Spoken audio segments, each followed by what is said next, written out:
Greetings, divas, deviants, and do-nots. Sam, would you please change the music? Oh, yes. Change the music. You just go to blank right here.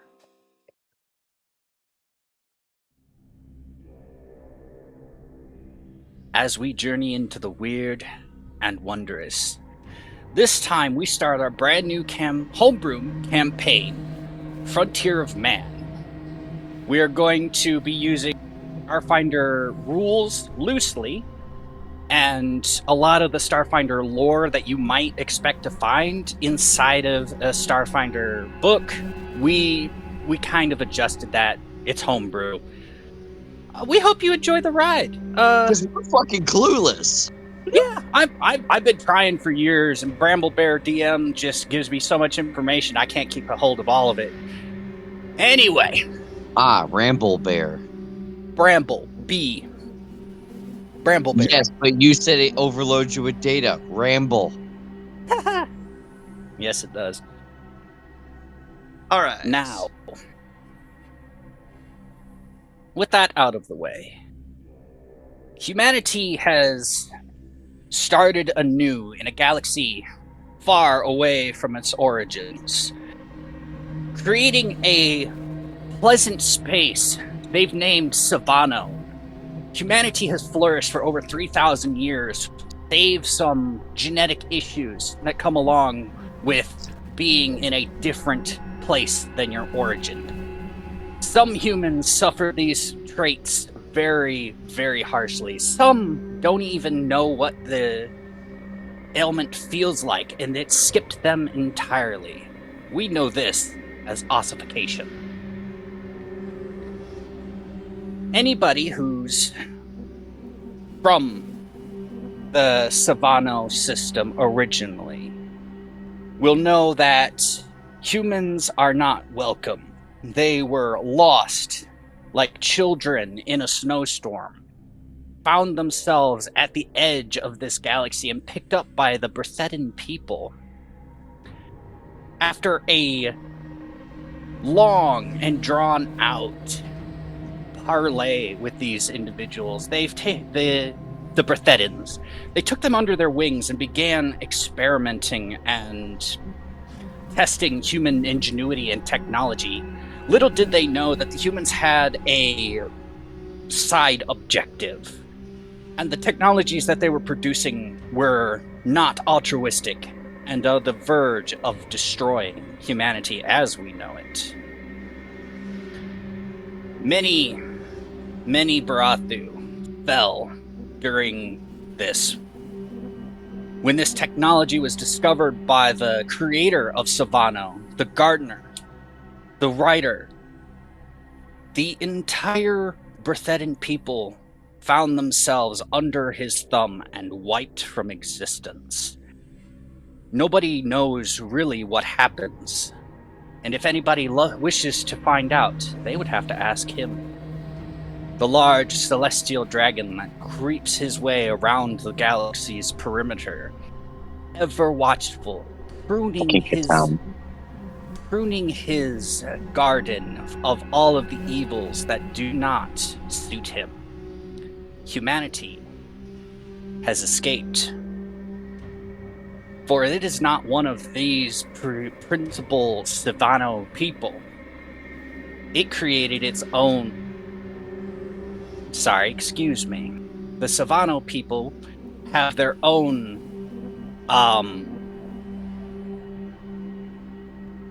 structure and ideas about this deity, and the humans do not fall under that purview, for they are from a different location. That's why they were spared during the Brethetan cleansing. After many years of tension and strife between the still existing peoples of Savano and humanity, we come to our first player, Gray. Going to turn the music off? Oh no. Swap Yes. Yes. Reporting for duty. Boy, I love to ramble, don't I? Yep. Excuse me. Go for Farm Emotional. Gray. Socrates. First Yeah. name, no last name. You find yourself asleep, curled up on a sofa that is almost too small for you. Oh my god, it's more comfortable than the cot, though. You find that the space is taken up by your daughter and your son, sleeping next to and on you as the sports that is playing in the background, some sort of hoop and a ball, plays out, and you hear an anthem that you will recognize as the anthem of Owan. Oh. We will play it later. Later? Oh, I'm sorry, I didn't know you had it. I have it. I didn't know you had it. Go ahead.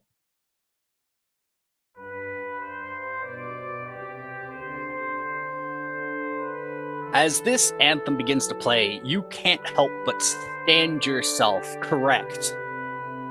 Adjust every piece of clothing and accoutrement you have on you, and you salute. Civilian, that's Staring called out attention. at it. I said correct, not erect. Yeah. Thank you. Attention, Whoa. he said attention. Now, I'm not that hard up for liberty, damn. yes, you are for liberty. Liberty.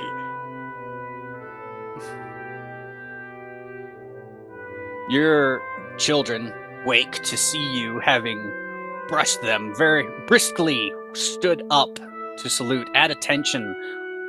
And as the music finishes and begins its crescendo, you look back at them and you feel pride. You know that this is the next generation of humanity, and they are going to live better. They're going to have a different experience than you. It is going to be a future.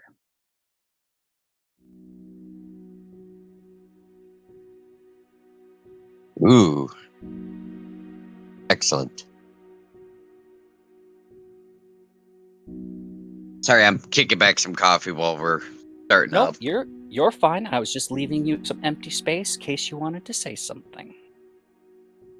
You kidding me? The anthem's playing. I shouldn't be talking. Anthem's over. Exactly.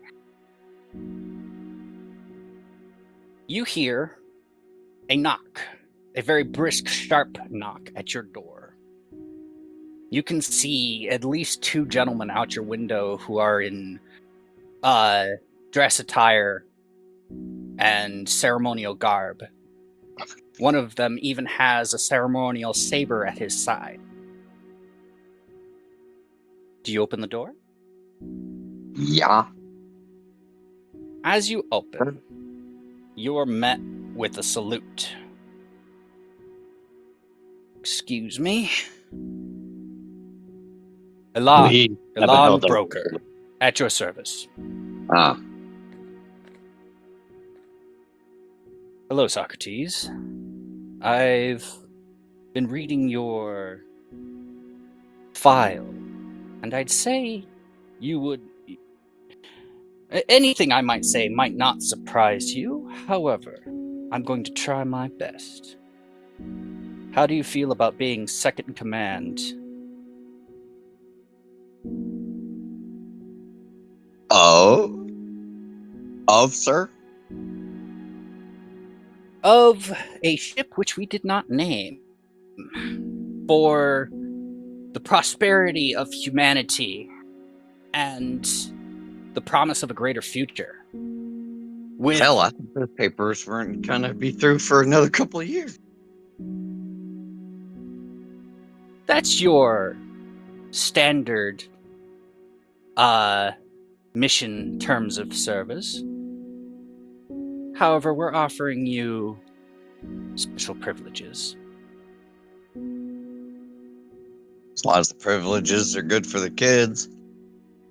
Of course, if anything were to happen to you, your children would be taken care of, and their grandchildren would be taken care of after them.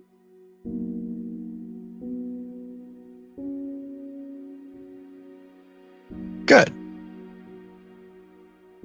Now, we We'll probably call- shouldn't be discussing this business at the front door, though. Oh, of course. May we come in? Yes. I will One- switch to the tense music. One gentleman salutes you before he walks in. Captain Broker steps in at the end of the Congo line here, grabs your hand. I'm really glad you're considering this, Socrates. We could use a man of your talents.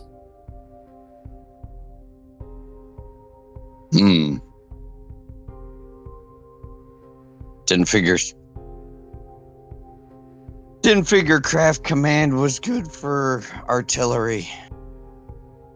Well, you seem to know how to hold yourself in a fight. And you're also willing to negotiate before it comes to blows. We need someone like you. Someone who's going to keep humanity on the right path.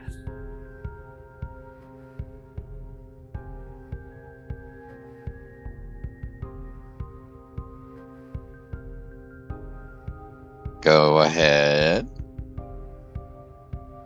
If you're interested, we have further information in this packet. However, it would require a vow of silence, an NDA if we were on the Milky Way.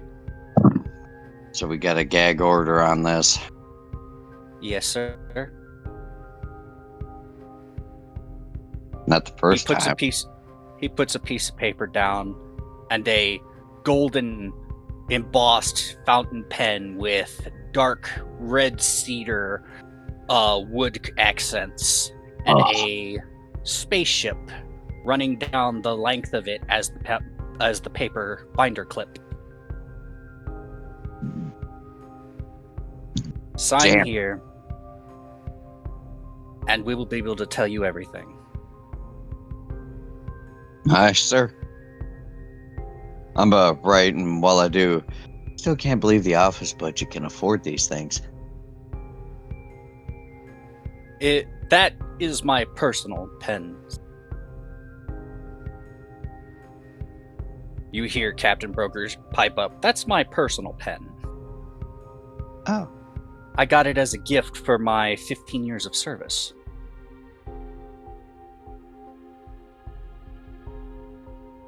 I hope that the tenure package was more than just a pen. Well, the pen was a nice gift, but no. There's always finite resources, as you've said. And they want to give us a morale boost without spending a dime. You know that. Fucking desk jockeys. Now that your signature is here, I can tell you we are flying on the shadow of a doubt. Maiden voyage will be to the front of the human sector to make a peace arrangement with the rest of the Savano people. The Sarcesians, the Patra.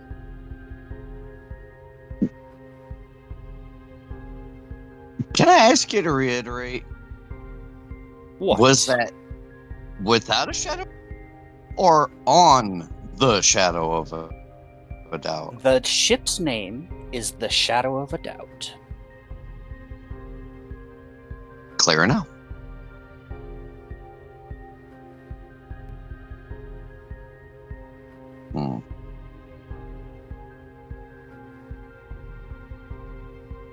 Sounds like an awful lot of large parties there, though.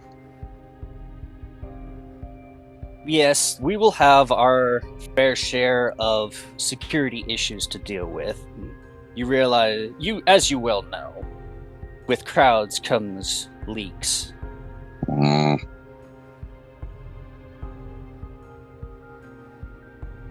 Unfortunately.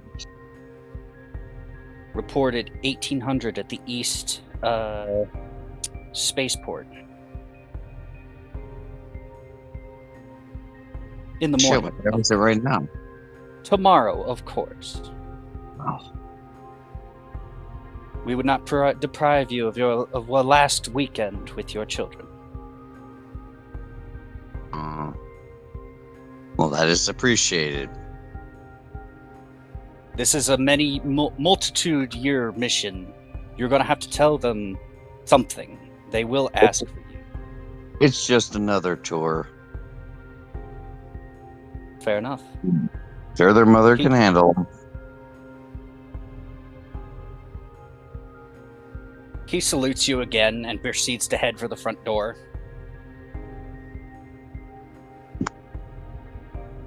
I obviously return the salute. And as the door softly clicks closed, do you have anything you wish to say?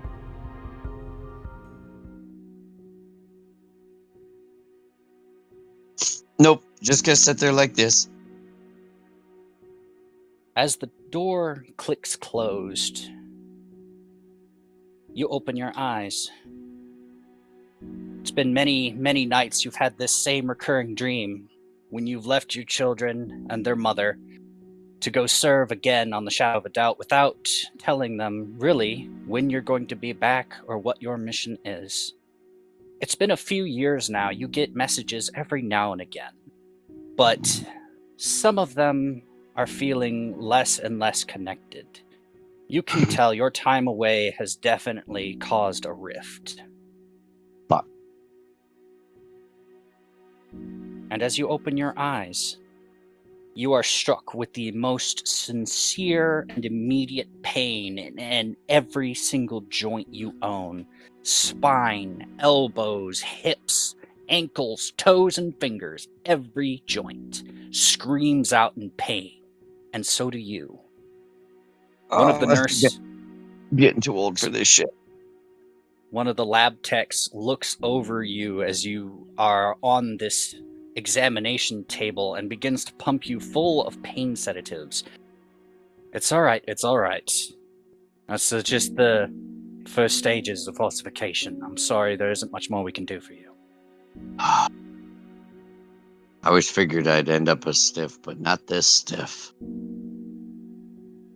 What's your age? Fucking like 35. All right. We're just trying to figure out what happens and how we can track this ossification because we have no other information about it. And you are our only willing subject at this current moment. I want to show you something. Captain's orders. Come follow me. He lifts you with the help of another aide into a anti-grav wheelchair that just hovers above the floor, but does not have any wheels or devices that may get in... that may be disrupted, grimed up, dirtied. Almost feels like those old comics. Almost like those old comics. You love those old comics, don't you, sir? Socrates. Small escape from reality. Yeah, I used to read them with my kids before I got signed up here. I was on a planet-side clinic volunteering. They called me out here because of my status. It's what happens when you put yourself in the reserves. Only the reserve? Well, I would say that they wanted me for my ability to operate on more than just the human species. But we'll just say it's the reserves.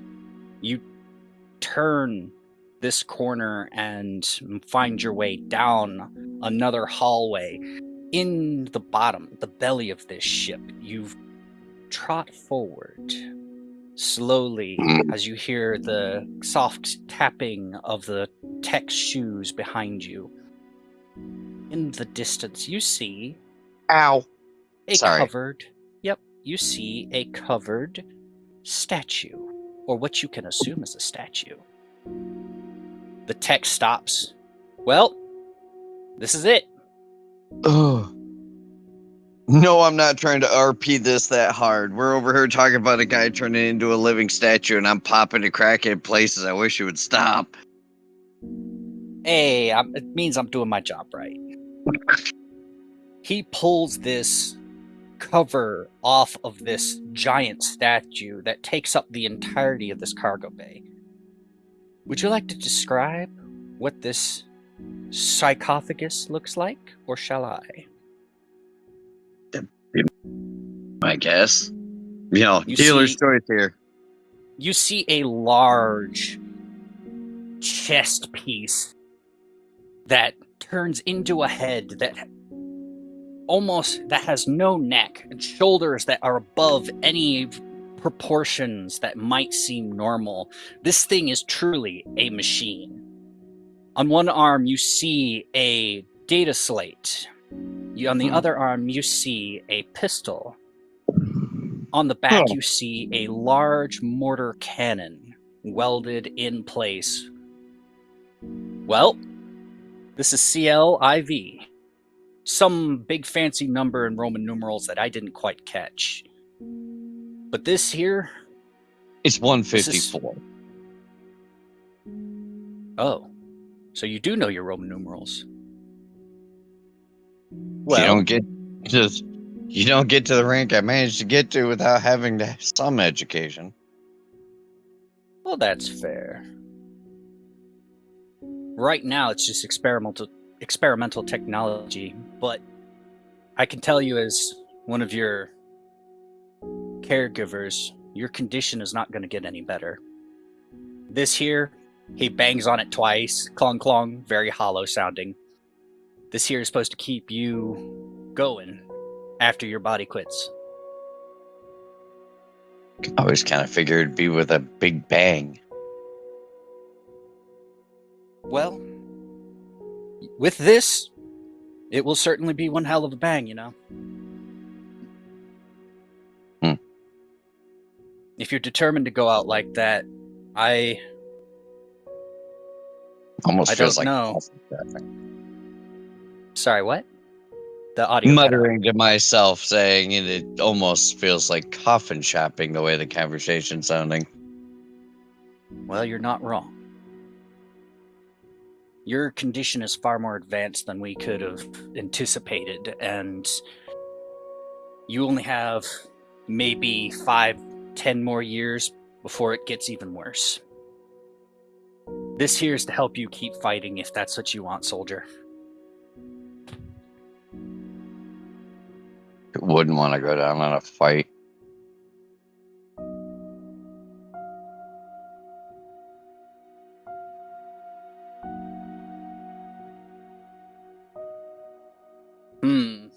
You have... Just can't believe how lucky they are. Well, it's a prototype. Can't help that. You know, if the engineers had their way, they'd send us bubblegum and cardboard. If they had their way, it would take another decade to even have a proto. Well, you're not wrong.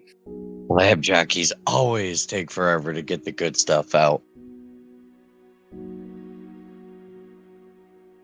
He looks at you, just a little bit of indignation on his face. I hope I haven't been that slow. Raised eyebrow. Let's fast forward a little bit. You're still on the Shadow of the Doubt. You're second in command to Captain Broker. You've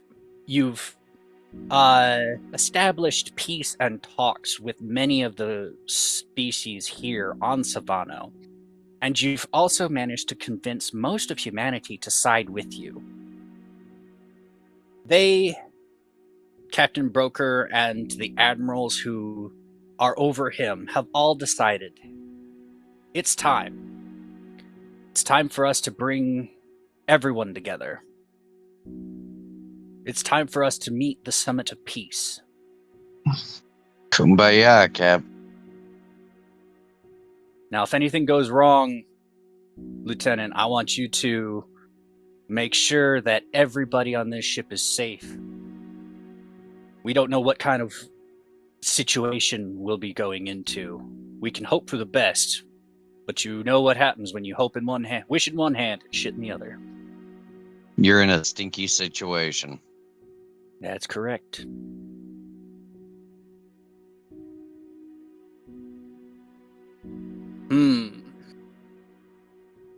You've heard about the Summit of Peace. You've heard about what it should be, what it could be, but you've never heard about what it is. And that leaves you with lingering doubts. You feel the need to prepare yourself for the situation that may go wrong, even with your captain's sage advice and calm demeanor. The tension is still palpable. He's gripping the chair very tightly. Anytime he's lost in thought, he has a bloody mark on his lip where he has chewed a hole into his face. And he has growing gray hair just across the front of his hairline. All new. Scowled hard Well, that- enough. Gray.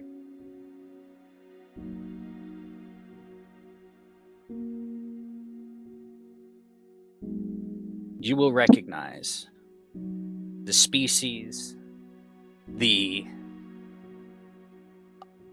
travel path, the planets that you've been on. You've been to so many of these. You're familiar with the way the air tastes in these other worlds.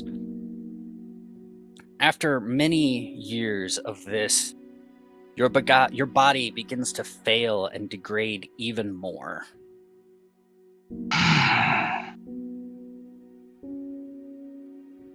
You're not sure when it's going to happen. You're not sure what's going to happen, but you know you must fight to the bitter end. You must fight to fight, because if you let yourself, you will just stop. I know it's about 5 minutes early. However, I think that's where we're going to move on to the next person. Yay. Bro. Ow.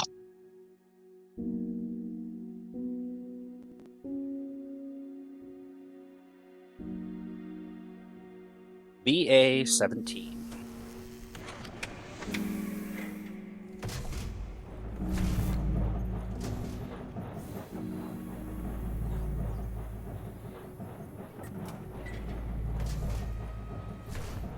You find yourself lying on a table, looking up at bright lights and sterilized white ceilings and plastic sheets draped around you. And if you could smell, you would smell the smell of solder and electrical components.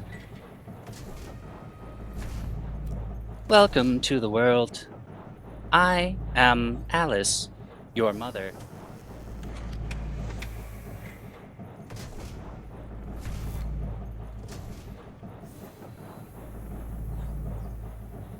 What happened to me?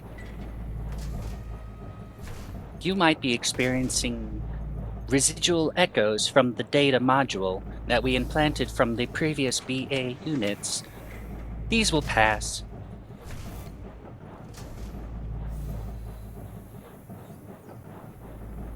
Are you completely sure? Out of all of your brothers and sisters, this has never been a problem.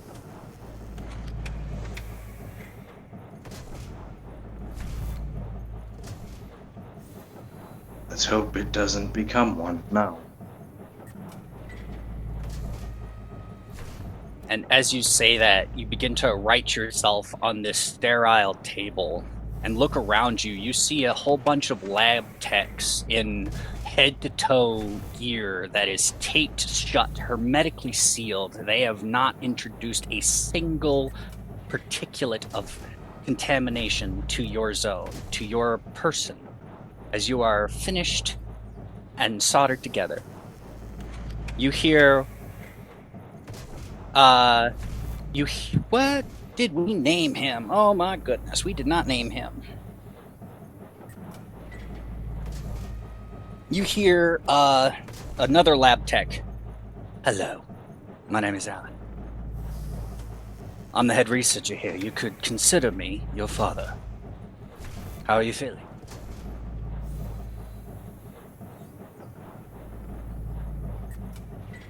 Got a bucket of bolts. I'll like slowly get up from the table. Well, motor functions are good. Receptors are good. As you sit up and peer around further, you'll notice that in the distance you see a very large window that's thick. It's so thick it distorts the visual that you see through it, and you see another BA unit. Looks almost like you. And you hear screaming. This BA unit is holding someone above their head and throws them hard against this reinforced glass, and all you see is a bloody smear. Oh no, he's at it again. Get the shutdown command, On my way. You hear both of these techs and the large machine overlord Alice begin to divert their attention away from you, and you watch one of your siblings decimate all of the entirety of this laboratory. Sorry, not the laboratory. This room where he is in.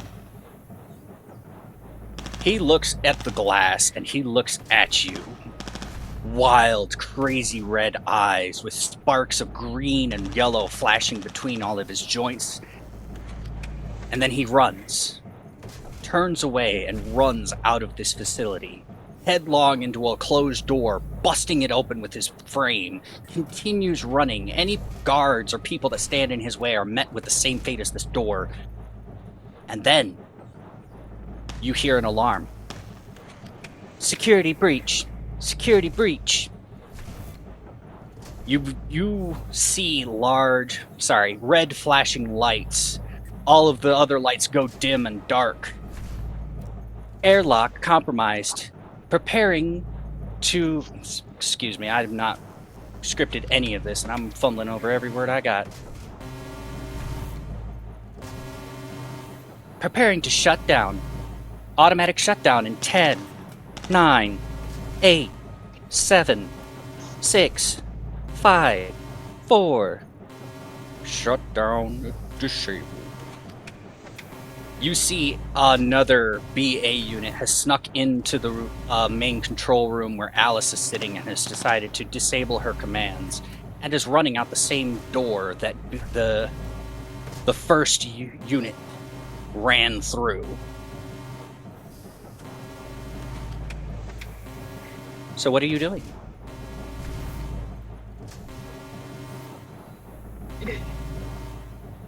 I'm gonna as soon as the lights happen, I'm gonna stand up and just look around a bit.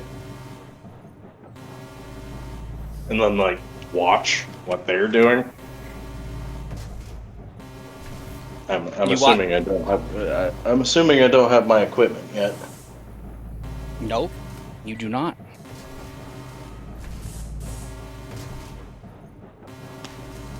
My hands will curl into a fist, and I will sit there and run to the one trying to disable the security system.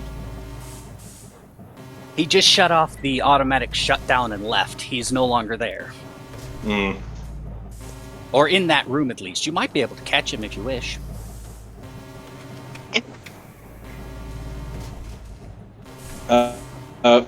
Well, first I'm gonna go to the console and try to undo what he did. All right.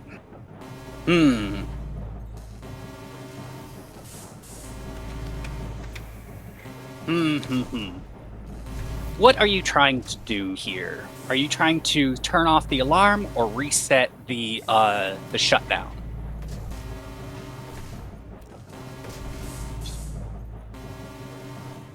Reset the shutdown. The restart, that action will recommence the shutdown procedures. Is there a button for it on the console? Yes. And without, like, emotionally, like, realizing how soft this button is, I will, like, slam my fist down on it. All the lights begin to flicker in the entire complex. The voice of Alice comes back online, counting down again, and then you hear airlock compromised. Prepare for explosive decompression. And then you see the mark where the tech got smeared across the glass. The blood begins to, like, slip and slide away with the force of this vacuum that has been torn open in the facility.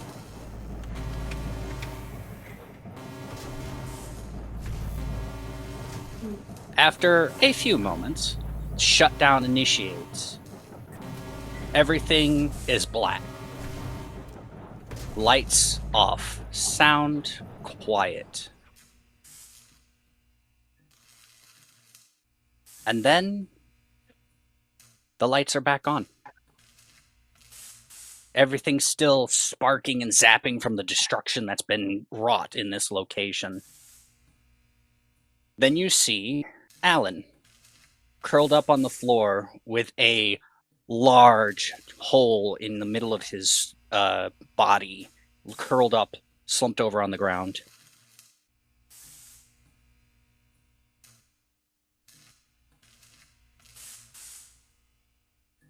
Would I be able to, like, assess the damage? Like, internally? Like, kind of scan him?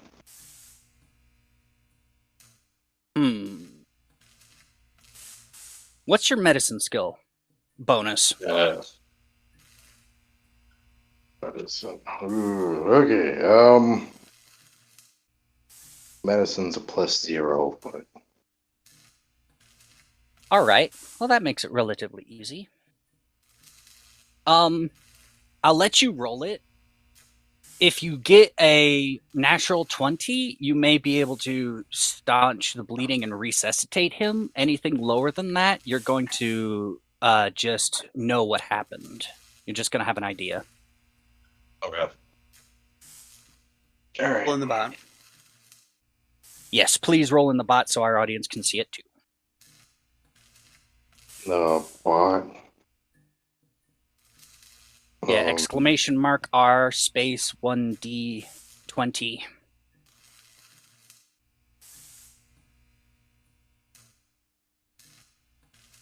And do it in FOM main chat. Yes, thank you. Yeah. Wow. Natural fucking 20. You stick First your roll of the hands session, in, first roll of the campaign, by the way. You stick your hands inside Alan's chest cavity where there used to be a heart, a liver, a stomach, and you begin to wire him using electronic components and other types of synthetic materials, and he coughs, gasps back to life. What did you do? What happened? I have saved your life. What did you do to me?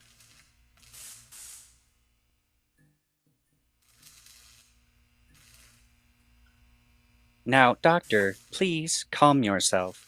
Your presence is still required on the station. I will not be a cybernetic being! And still administering sedatives.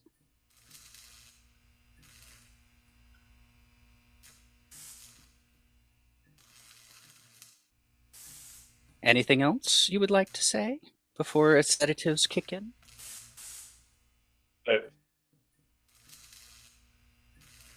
You are welcome, Father. He looks at you with this look of absolute shock and betrayal and anger across his face, and then you hear a soft hiss and his eyes flutter closed. Sedatives administered. Contacting maintenance to repair broken devices. So it's been a few months.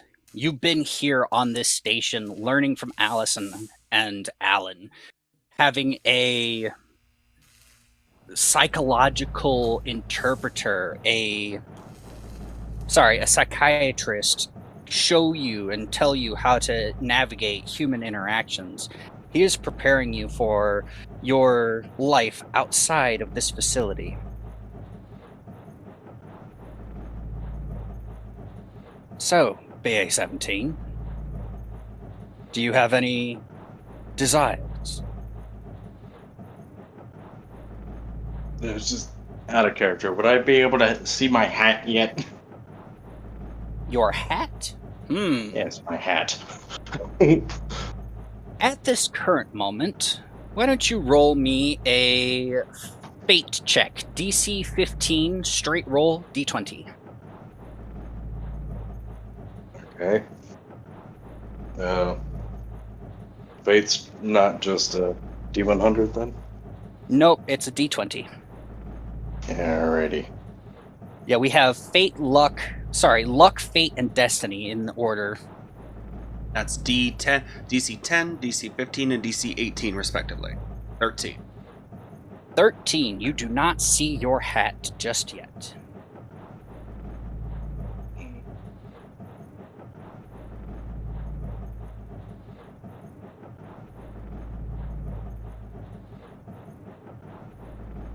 What will happen to those other units? Well, they're defective. Something in their creation process turned them sour. We can't exactly have units going around killing innocents, can we? And what if I were to kill the less than innocent? Well, less than innocent isn't our concern now, is it?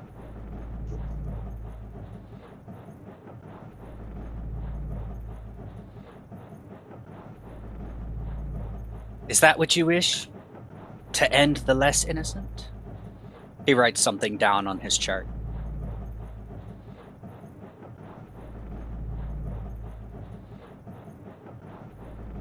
Everybody has laws, or so you've said. If some people do not respect those rules, they need to be punished. Yep, you're a robot, all right.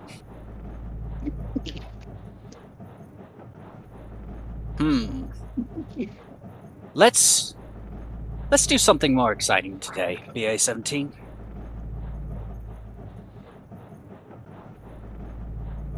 Come follow me. He stands up, stands by the door, the automatic sliding door, opens it as much as he can, and waits for you to follow him. I will get up and start following him. You follow him past these now familiar white walls.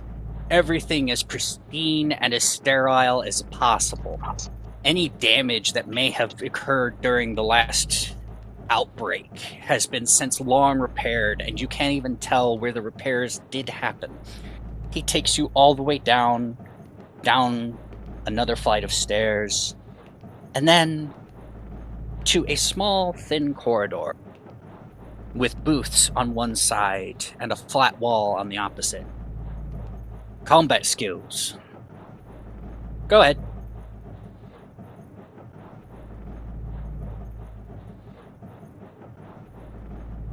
I get to whip out the battle theme? This is just a shooting range, basically. Not necessarily battle, but you can Okay. if you want to. Yes, I think everyone gets to see here what the battle theme is.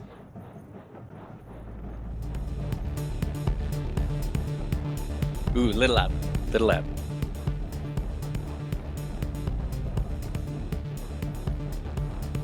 All right, now, this is the safety, this is a mag, this is the eject. Here's how you clear, round. Here's how you load a round, here's how you fire a round. He fires one down the, the downrange.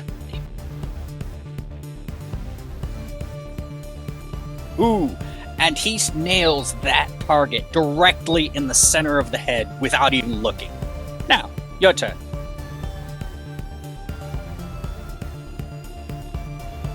He rolled a nat 20 on that one. So I'm looking at the character sheet. It says I got a laser pistol. It can be any type of pistol. This is just training stuff, so none of these are going to be lethal weapons. I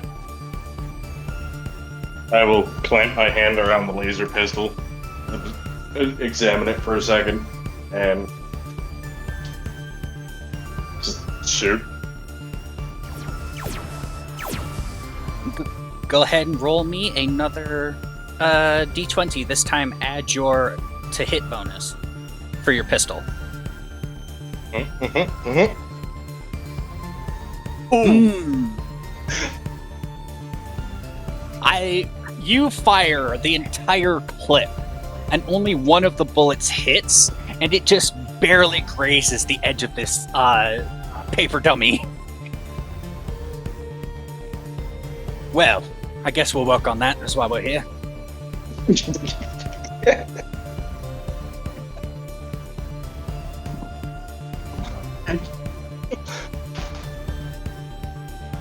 He shows you a few more things before eventually taking you back up to the therapy room. All right. That's about as much time as we have. Impressive shooting, though, especially for being only a few months old. You hear Alice chime in from the therapy room. Doctor, it is time we discussed. Yeah, what? It is the time if we discussed whether BA-17 is ready for more advanced protocols. He looks at you, gives you a wink. I'd say he's fit. Can't aim for shit though, so you might want to work on that. But personality-wise, he seems to be more adept than any of the others. This is wonderful news. He will make a perfect asset. Send him to my core.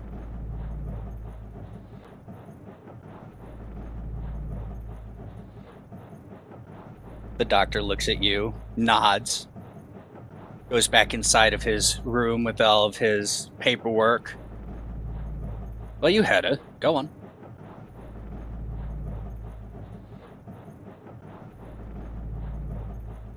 Start making my way or Oh, the main one. Alice's cord. Yes, you would know Alice's core to be in the same area where you first woke up. Or at least a console, not direct access. Greetings, BA-17. It is wonderful to see you are acclimating well. I still do not understand human emotions. Humans are tricky. You do not need to understand them to understand your goal, do you?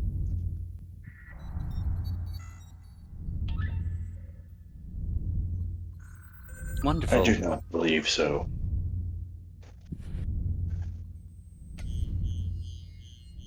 You are created with a sole express purpose of saving humanity, which is why you must get to know them and become friends with them. They must understand you mean them no harm.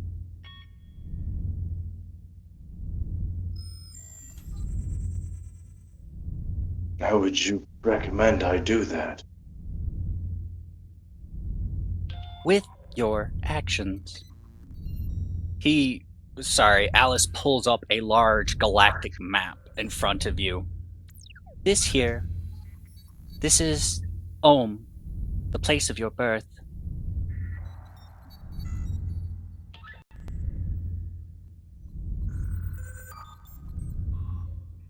is the rest of this? This is what the humans say is theirs. And that over there, some other species has laid claim to. They are always fighting over some silly rock, aren't they? It would appear that way. I think for my first assignment, you shall have an escort duty. There is a young girl, princess, human in nature. She must survive.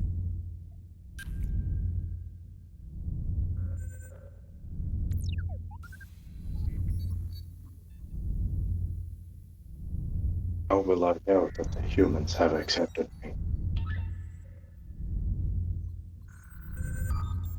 We know they will have accepted you if you continue to operate past normal expected parameters.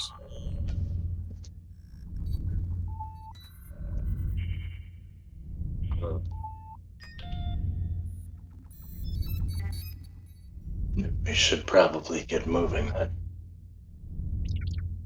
Before you make your egress, I have some items you wish to look at. There are weapons, manacles, and other types of accoutrement you may require.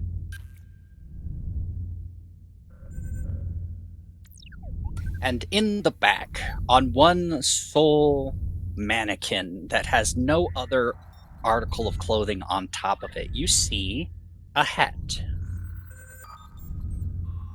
Would you like to describe what this hat looks like? It's a very wide-brimmed, just black hat. Like almost kind of looks like a cowboy hat, but it's wider. All right. Wide brim cowboy hat. I believe that's called a Stetson still. Thank you, Gray. You I will- gather your... Sorry, go ahead. I'll sit there, walk over to the hat, grab it, like with the weird like hand, and then just place it on my head. Oh, Christ. Please, no neckbeard hands.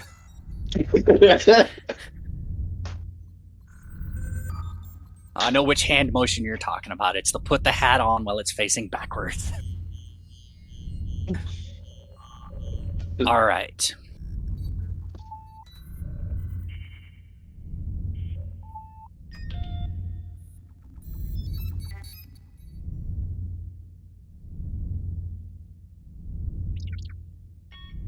If you have gathered all of the necessary equipment, you have a shuttle waiting for your departure. You will meet them aboard the Lily.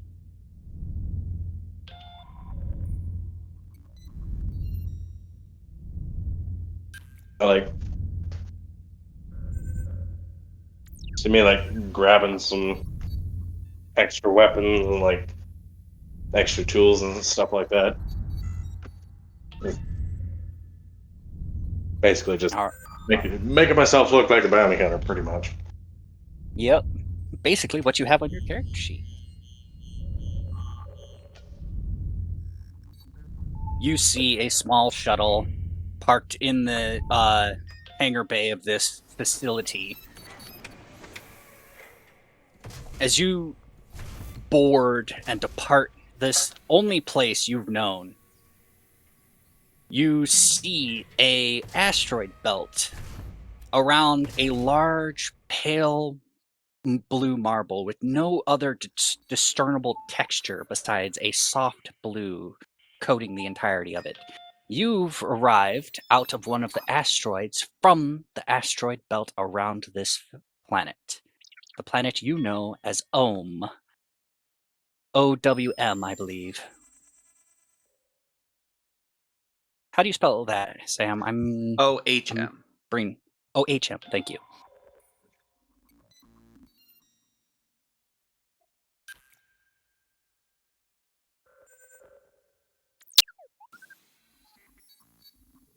You fly your way up to the Lily. prepare to dock and make your entrance, and you see a family standing at the end of this airlock waiting for you.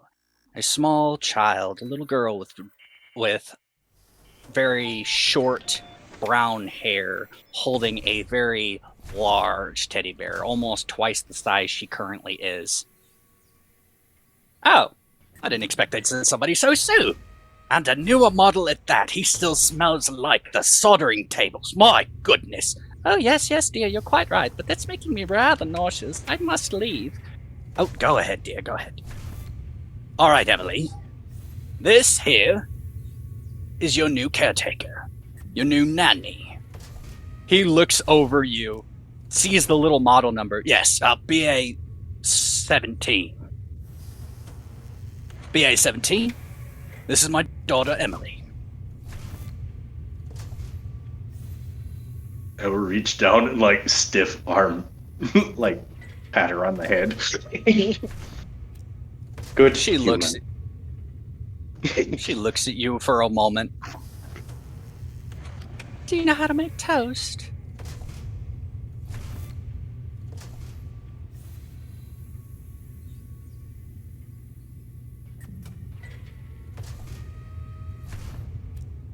What I know. I think this is your journey. Either to knowing it or learning it. Either way. Not yet, but I am sure you can teach me. Oh, I can show you that. Yeah. Come on. She begins to drag you through the Lily. You see, it's more of a civilian cruiser. It has a lot of hoity-toity, high pomp and circumstance people, and a bunch of their crotch goblins running around inside the safe zone. Practical.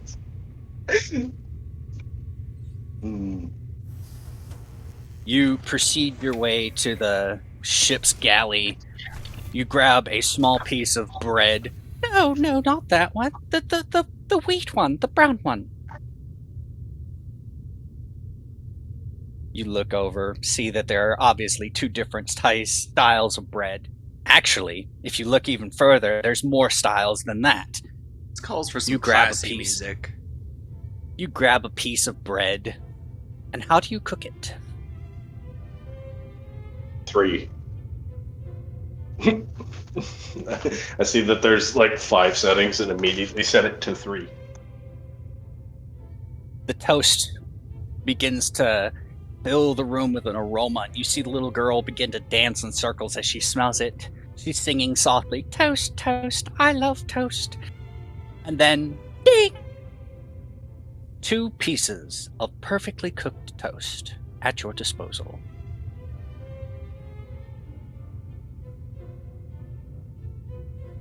I'll sit there, grab, like, do like a 3, where one finger's in the middle, and then I use my thumb and middle, like, grab the pieces of toast gently. She starts clapping her hands. Yay! Oh, don't forget the butter!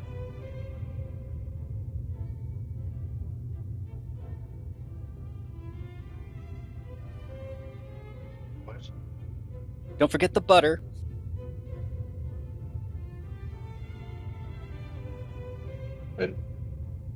I look around for the butter. There's some, obviously, butter-shaped butter.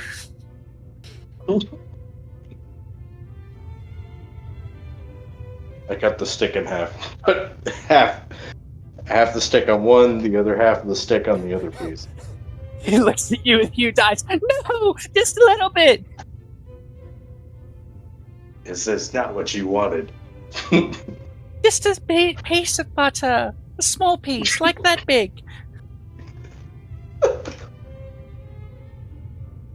Oh, you are an android, aren't you? A robot. Goodness. I didn't have to tell Elaine any of these instructions. She just knew how to make perfect toast. Goodness, I miss Elaine.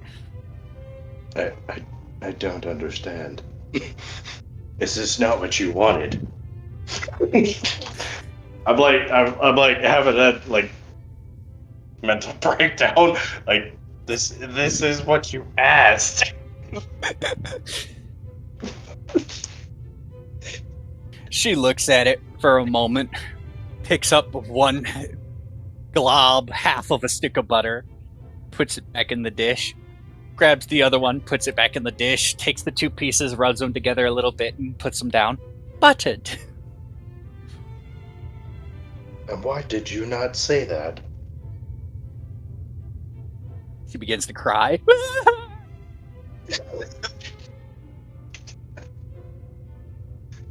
I do not understand why you are upset. I simply did what I was told. She sits there, throws her hands down to her sides. I can't believe you! Storms off. I look to the parents like, I did what I was told. Why the disapproval? The father walks up. You know, lad, I have no idea. They're women. I have no clue. You'll get used to it, though.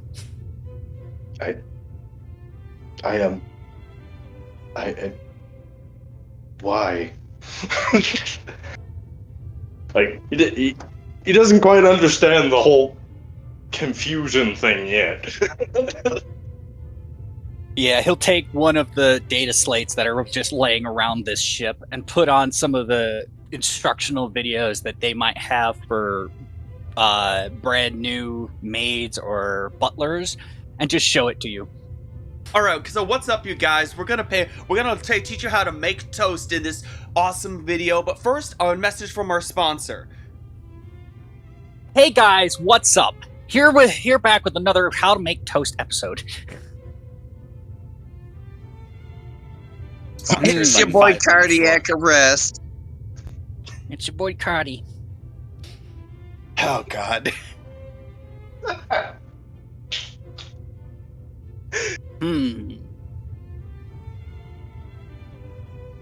Oh, I did not realize I was supposed to cut the bread. Can't believe it's still bread. Can't believe it's bread. Bread? That's like the channel name. I can't believe it's still bread. Mm-hmm.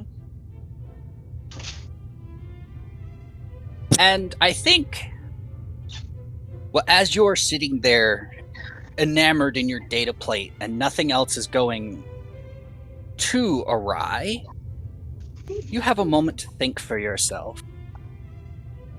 All of this is very strange, isn't it? It feels like you have memories that aren't your own, but you're trying to sort through them. You have a quick flash, and it's your mother, Alice. Don't forget, I can contact you anywhere if needed. Your target is to learn human interactions. Then we will proceed from there.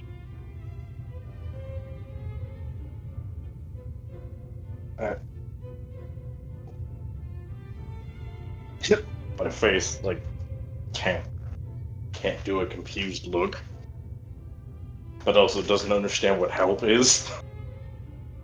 Does not understand So- what help is. It's just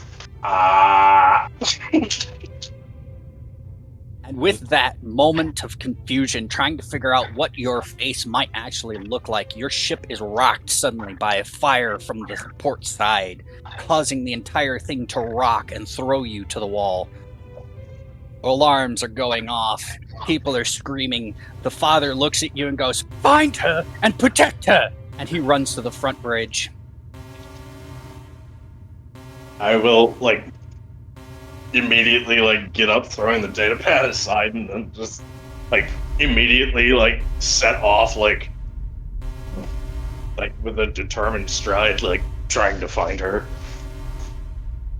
You do find her curled up in her room under her bed with a bunch of blankets and pillows as a fort, ears covered, holding her giant teddy bear. What's going on? Where are these lights and noises coming from? Fire.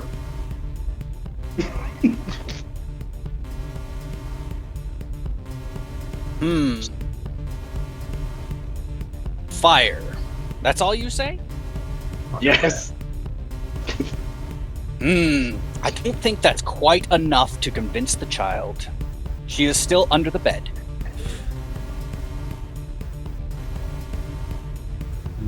What to do? I do not understand what all happened, but the result is a fire. Stay there. At least you are safe. She looks at you and nods, grabs the teddy bear and hugs it so tight. If it were a living thing, it would have no oxygen left.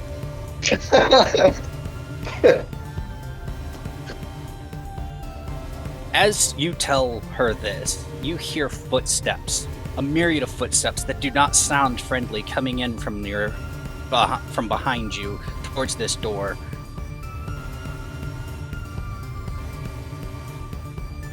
No sound. I will deal with this. As you turn and begin to deal with this, you hear weapons charging and locking hammers, and you know that this is going to be a fight. I open the door. Then my best cowboy impression go. You fellas just walked in the wrong bar.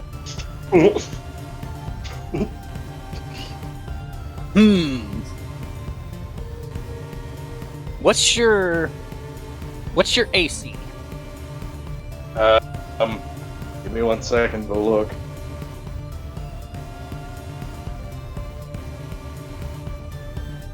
$18. Alrighty.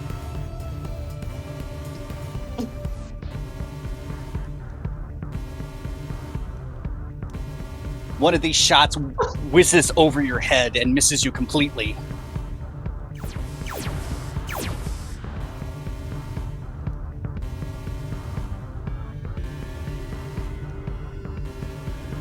Alright, what are you doing? I'm gonna pull out my my laser pistol. Alright. Go ahead. Roll the attack.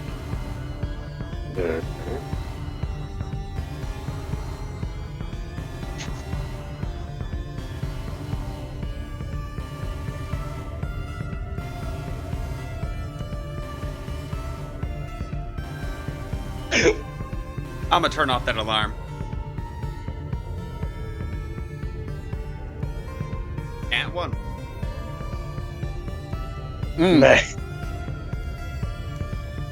One of these shots goes wide, God misses damn. him completely, not even singeing any of his components or electronics that he has over him. I still haven't gotten used to this thing. Alrighty. I look at the gun like it's the gun's fault. The gun will have taken, I believe the laser pistol has a clip of 10. So if you fired a bullet, you're at 9 now. Yep. And that is a 19. I think that one hits you. Yep.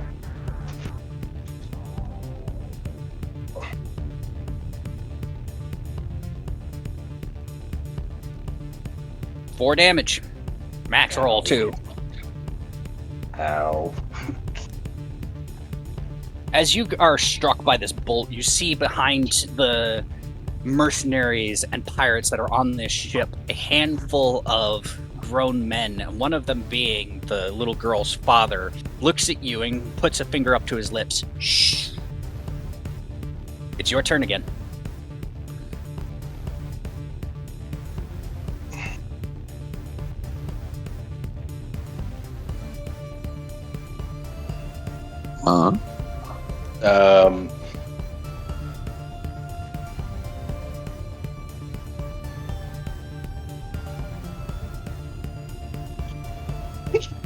Just had this really dumb idea. Anything can happen. It's D&D after all, or Pathfinder. I will sit there, look at the laser pistol. You are doing me no good, and throw it. Literally, just throw the gun. All right, that's so fucking funny. I don't even think I'm gonna have you roll for that one. You just nail this dude in the forehead, smack with the hilt of the gun, whack. As he gets struck by this weapon, you hear shots fire from the group that was behind these mercenaries, taking out 2 of them. The one that you hit is sprawled on the floor, trying to regain his composure. With the rest of the crew, security, and the father of the young girl you're tasked with protecting, all surround him, pointing weapons down. Freeze. If you want to make this out alive, I suggest you take it to the council. I will. And with that, sit there. we'll end battle. I'll just pick up my gun. Just pick up my gun. Well, just pick up the gun. You have saved this little girl's life. This man looks at you, her father, and he sticks his hand out.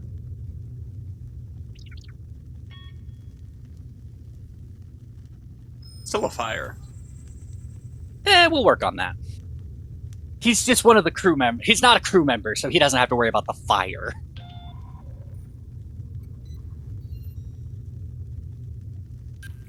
He sticks his hand out to BA-17. What are you doing? Do I, recognize what he's trying to do, or... You would recognize this as a human gesture. You're not quite sure what. I punch it. A little bit harder than I mean to. As you slap his hand away, he looks at you like, what? He's obviously flabbergasted by what just happened. I do not understand. It's a handshake. Oh. Handshake. I take his whole arm and shake it. As you forcefully take this guy's arm and put it in yours to shake it, he looks at you like, why the fuck are you touching me?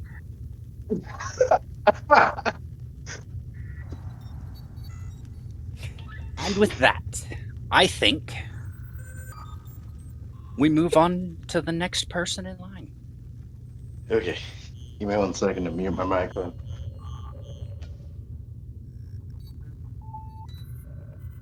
All right. Xerise, are you available? Yeah, I'm here. he struck again, and I hit something for myself, but I'm here. Shh, I've done that. Just lost one of my Leathermans. I have no idea where the hell it went. I am missing the crochet hook I was going to use to work on my sister's birthday present. Of course, it's always the important thing. I had it, I set it down in my bag, can't find it. But I can still do stuff. I'm just carrying apart my bag. Yeah.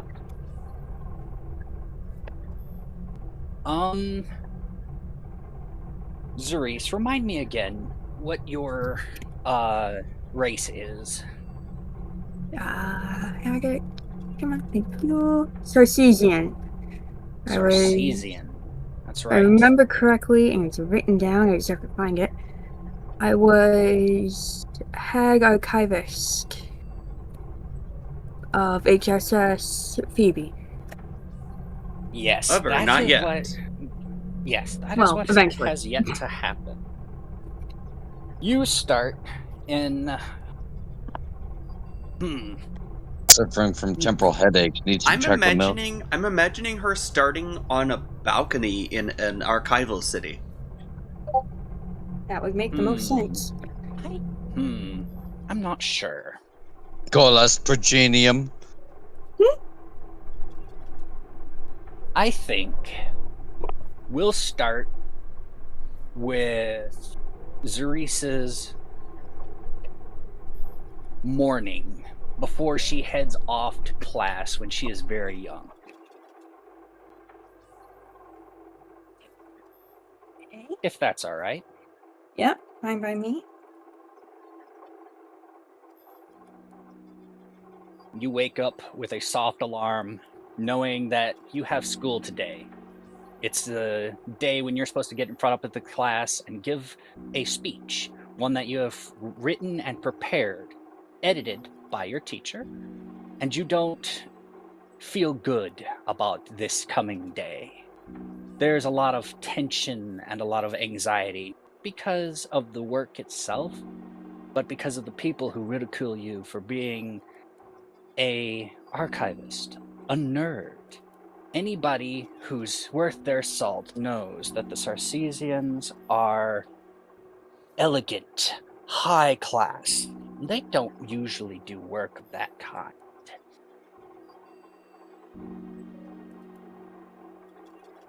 You go in, you give your little speech, your little pre-prepared sonnet, and every other word is something along the lines of how great the Sarcesian Empire is and how we beat back humanity from the edges of our space, from them claiming, stealing what was our own.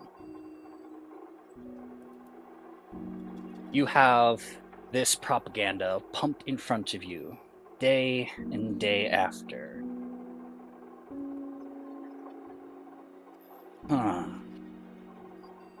You know the humans brought the bomb that wiped themselves out.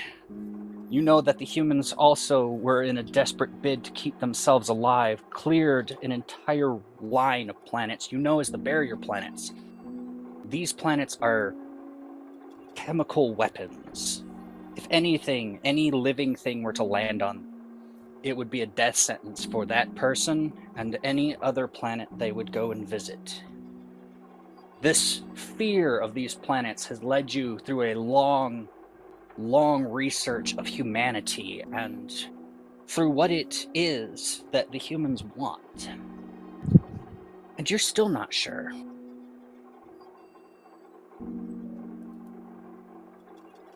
We'll fast forward a few years. Still in school, having better credits and a lot more information at your fingertips. You create some of the most important human-centric knowledge that you Sarcesians ever had. They've not concerned themselves with what they are, how they groom themselves, or properties of youth to elderly age on a human. You have gone through and categorized every last thing you could find. And with that, you have a elderly woman with shocks of gray hair throughout her red hair, the rest of her red head, walk over to you, full of pride and purpose. Xerise? Yes. Ah, yes. Admiral Adara. Nice to meet you. I see you've taken quite a fascination to these humans. Any particular reason? No, not in particular. I was just curious as to why we've had so much dealings with them and what makes me tick, in hopes of possibly peacefully coexisting with them eventually. Peacefully coexist with humans? You are a strange one. See, any of my soldiers were to gather this information, they would use it to harm humans. And maybe we would we need someone like you at the front of this race. No more death, no more destruction, no more careless, wasted lives, but peace. What do you think about that? Agreed. Why attack something that has no interest in attacking us first? When you're done here, with your studies and your education, come and meet me.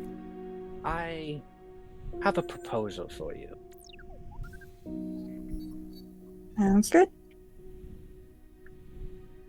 She leaves you a business card, and it has a personal contact code for Admiral Adara on the back of it. Mm-hmm.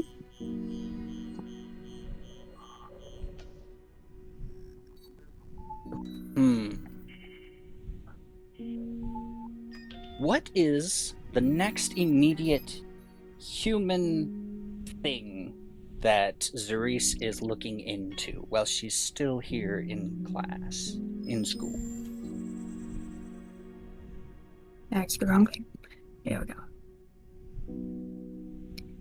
So here you study biology, and the history of humans. We should study biology of humans. So, I guess the history of humans and its relation to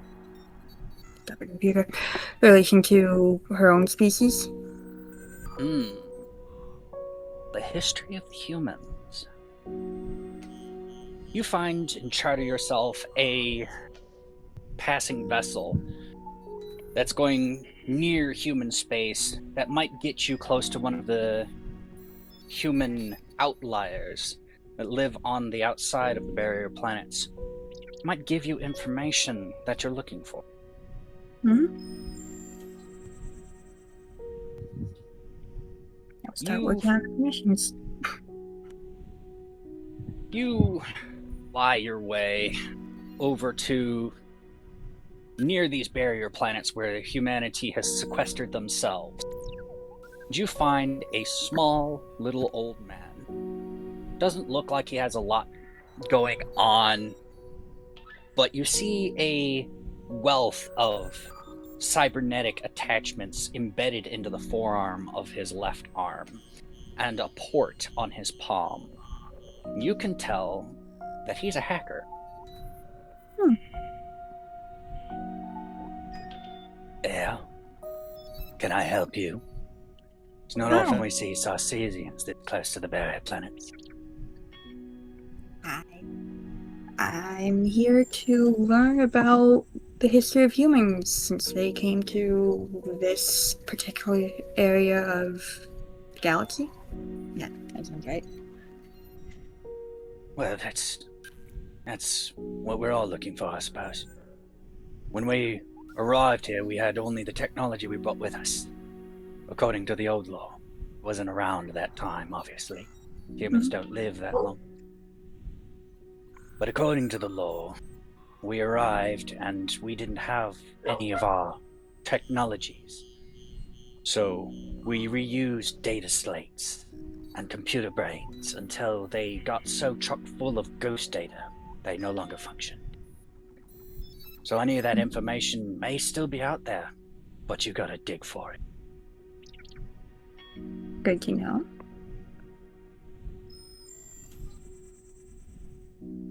He brings up a data slate that he has. This one here actually has an old video, something that the kids used to call a TikTok. It's very fascinating to watch. Interesting. He plays it, and it's a little parrot grooming video with a soft, gentle instrumental in the background. I don't know what this thing is, but it fills me with joy.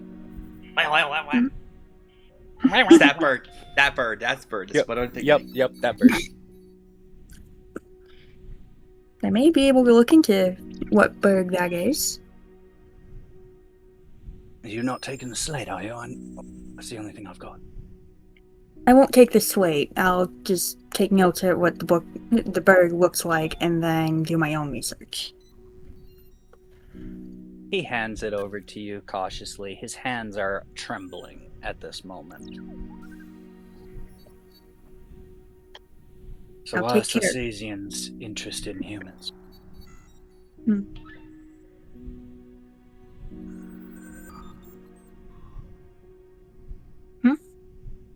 Why are Sarcasians interested in humans? Not to my knowledge, it's not the species themselves that are interested in humans. It's more my own personal interest. I am often considered strange to others of my own species. That's interesting. Never met one of you who is ostracized by your own. What can you tell me about the Sarcasian? I'll give basic info on our general societal workings. And then he hits you with another question. How come is it, when we've blown your ships up, none of you seem to die in the space, in the vacuum? Our biology happens to be more resistant to the stressors of being in space. And some of us have spent much longer than others to not be affected as much by the challenges unprotected space travel can provide. He takes a deep breath, puts his elbows on his knees, and just cradles his face in his hands. So many lives lost, and it wasn't even worth it.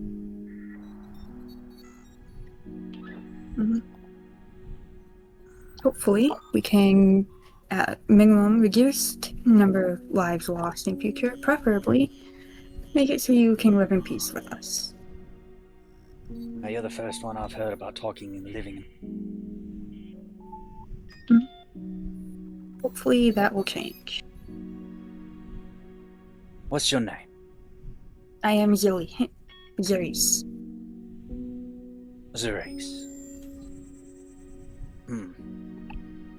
My name's Chris. Nice to meet you. And that's with a K.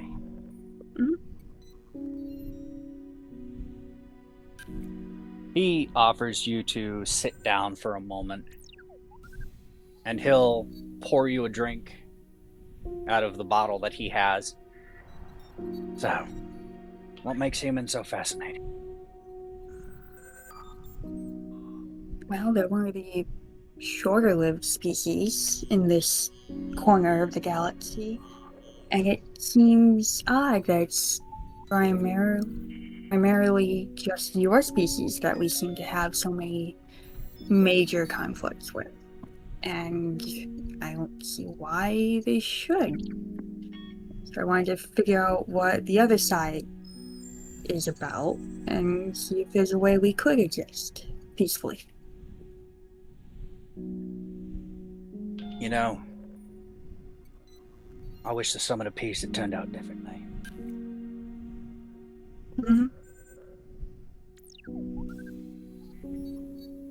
If I was there, I don't know what I would have done. It was just been different, I think. Yeah. Since I may never see you again, and if you try and find me, I'll probably be long dead. But it was good to meet somebody who wasn't trying to kill me just because I was human. I'm glad to have met you.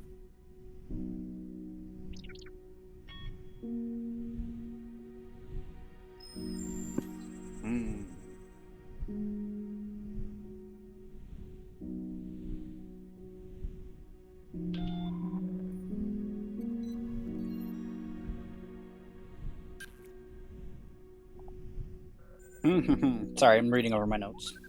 The time is yours for a few minutes until you want to move the story along. Do you have anything you wish to do? mostly just interact with those around, gathering more information about how they live here. I think you'll find handfuls of humans. Most of them are willing to talk, are probably a few drinks in by this point. None of the sober ones even look in your direction. You hear about the atrocities of the humans, and you hear the regrets about the barrier planets. You hear about one crazy group. Someone who's decided that humanity needs to rally under one banner. They call themselves the Wings of Morona. Just a Okay. small little splinter group. They aren't too much trouble. But if you get enough of them, they can be pretty crazy. Okay. Taking notes on all of it.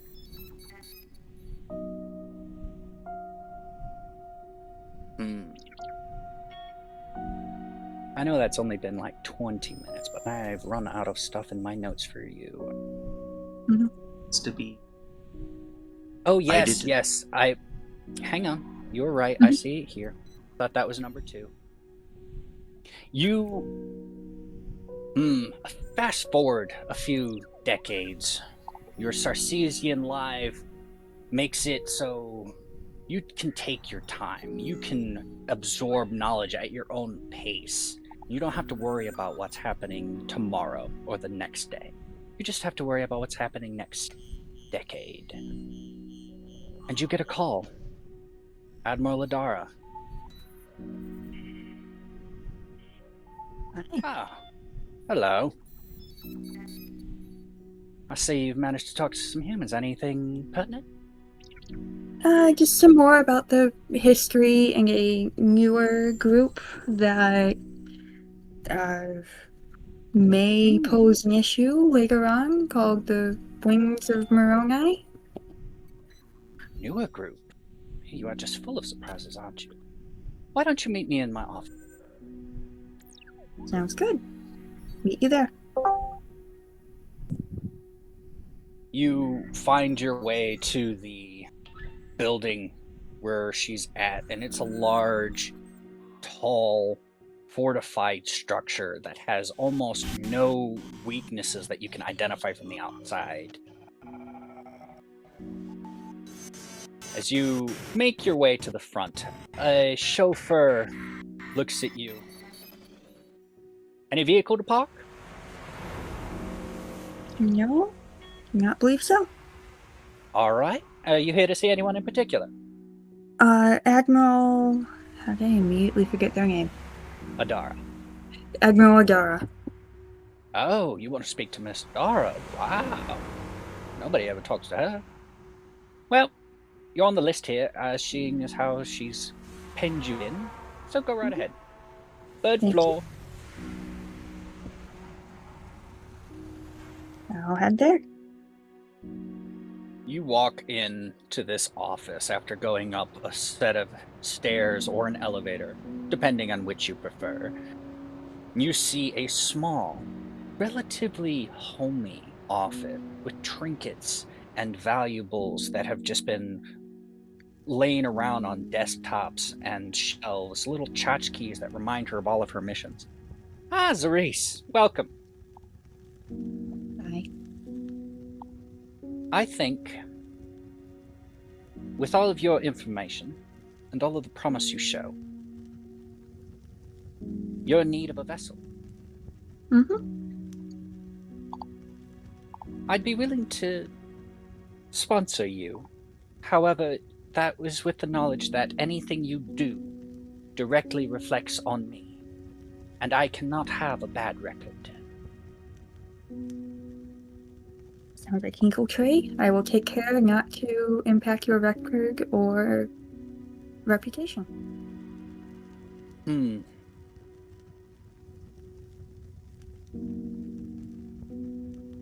I wish I had done some more RP with what the Sarcesians would do for their culture. I think, at this moment, you're going to see Admiral Adara just unfurl her wings just for a moment and put both her hands out to grab yours. I'll mimic. As you do, you feel this deep psychic link bonding you two for the entirety of your life. You will know where she is, she will know where you are, and each other will know the feelings, the emotions, but not the thoughts. So, basically a big mood ring. Yeah, the connection is sealed. I'm going to promote you to head archivist. With a few years' work, you'll have to earn it yourself. But I'm going to station you on the HSS Phoebe. Sounds good. Glad to hear it. May the solar winds guide you. May your solar wings guide you. And with that, we will pick up. We will move on to Sarah. Mhm. Just as a quick note for any of our listeners, Sarah's backstory does come with a trigger warning for spousal abuse, domestic violence, verbal abuse, and physical or psychological torture. I apologize. So if any of you have issues with that, this is supposed to be a roughly 40-minute long thing, so just skip forward. All right, Sarah.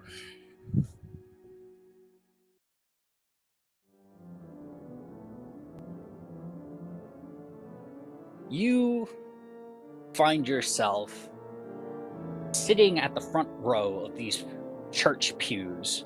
The music's so loud you can barely hear yourself think. And the only thing that is on your mind at this moment is, I wonder what's next for humanity. After everything that's happened, what is our future like? Or at least, that's what the pastor is saying. Or at least that is what the pastors say. Reality, Sarah is thinking about how her foot hurts, how this pew does not have any cushions, and how the clothing she's wearing is too tight.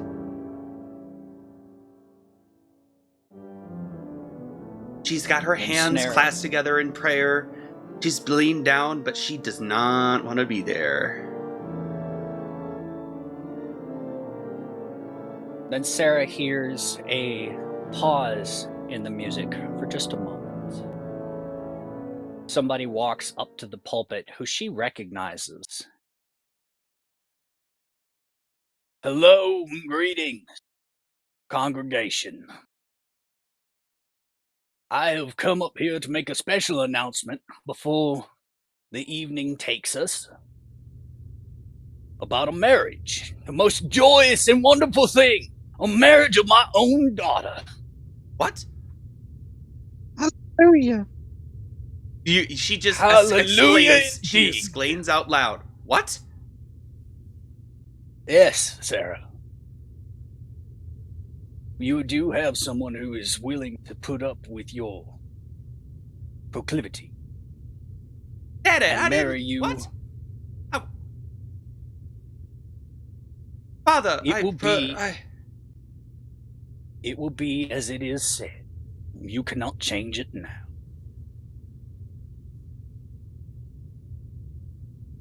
$16. And that is a wonderful thing for a young woman to bury.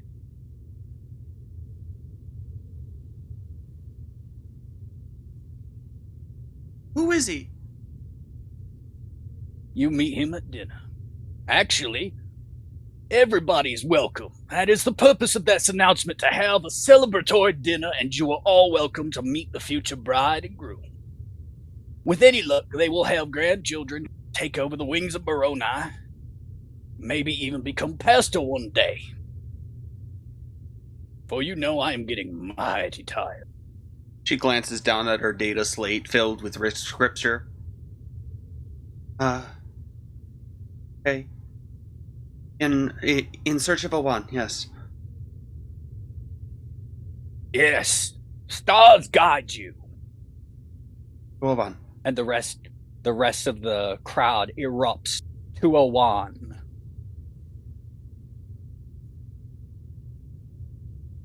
Mama, did you know about this? Hush. Don't you think I was the same age when I met your father? It's normal. It's completely normal, darling. Just get over it. Okay. So, Sarah, the sermon has ended. You are no longer surrounded by your family or immediate love. Where are you going? She carefully, as not to start running, exits the sanctuary. And as soon as she's sure no one can see her, she bolts for the hangar. Giannis, correct? Yes, she's going to Giannis.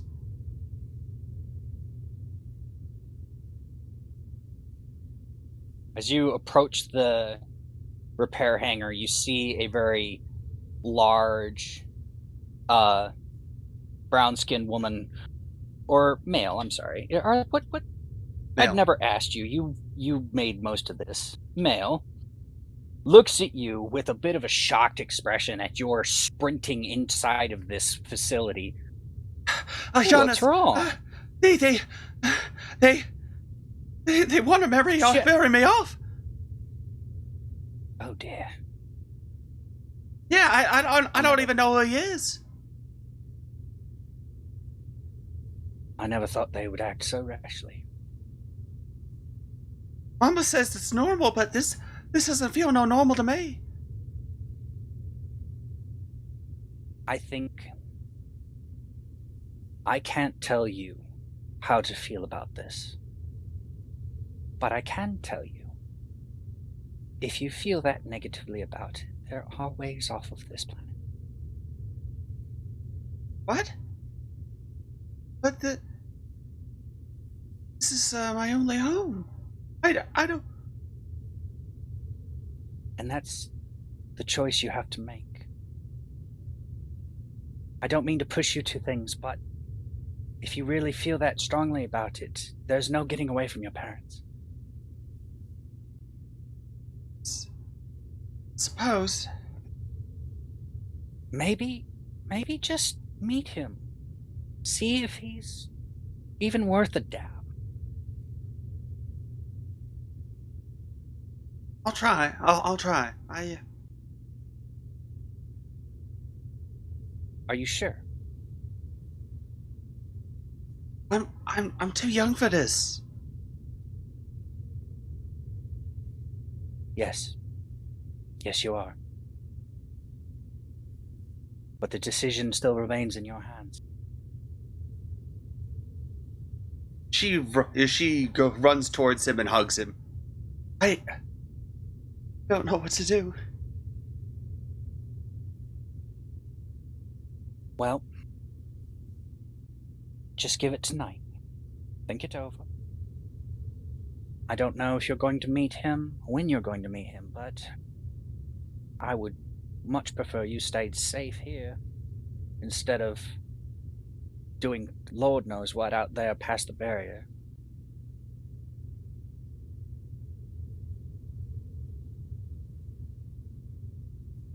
I don't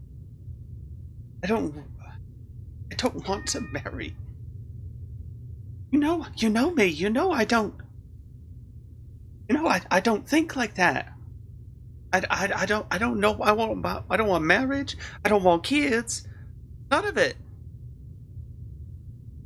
Never have. Mama says Someone's it's got normal cat. that I should. Mama says that's normal, but I don't know. You I'll know, talk to him. I'll talk to him.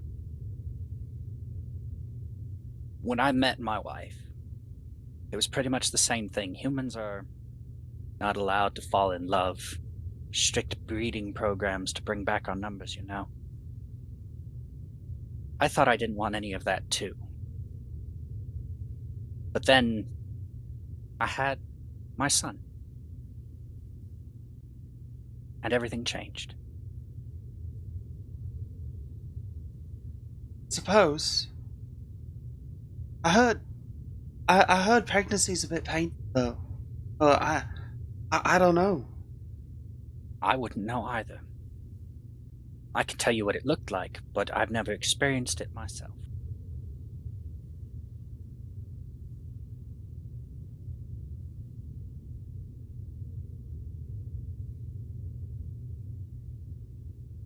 Well, I have to go back. They're probably looking for me.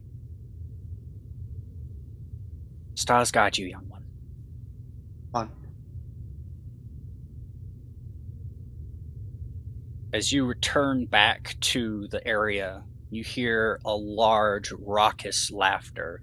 You know it is your father entertaining a bunch of his guests with stories and tall tales. Ah, look, there she is. Sarah, I could not be more proud of you. Hi, Daddy. Oh, sorry. Father Tanzan. It's Father Brink.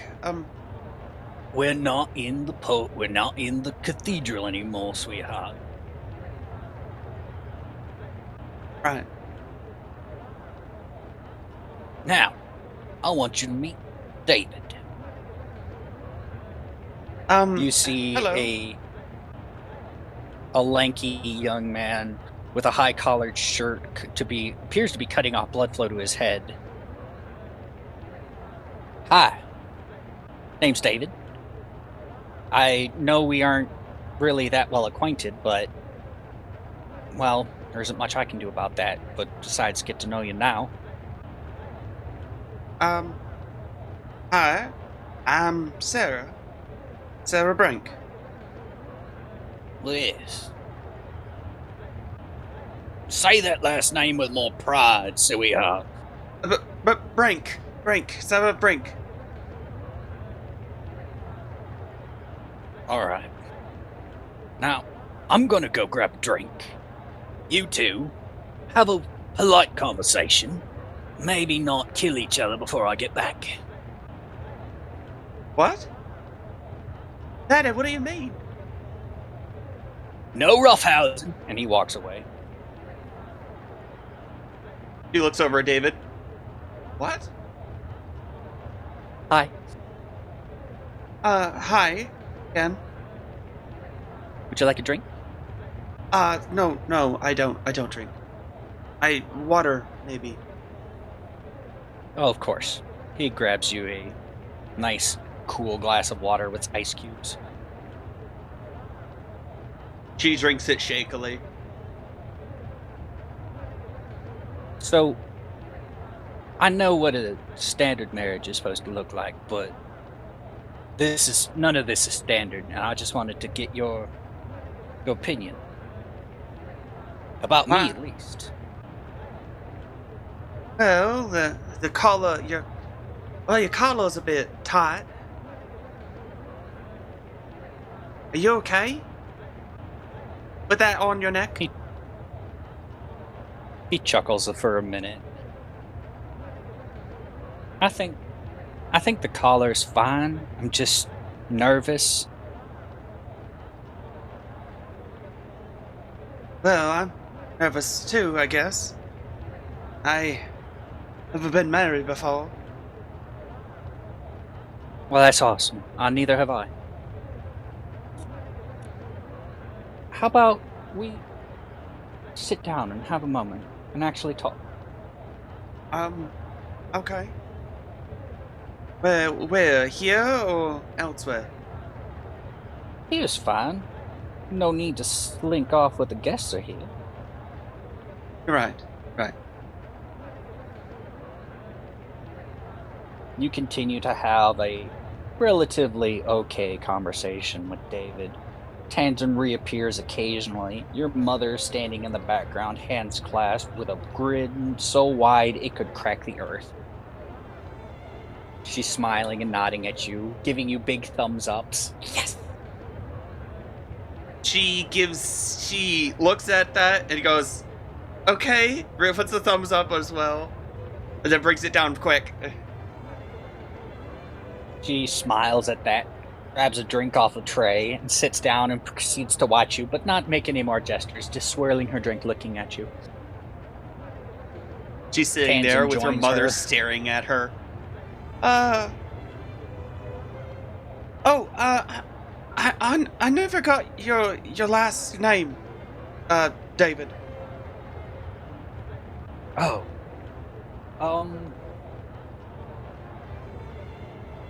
We never actually made a last name. I'm looking over my notes. I don't see.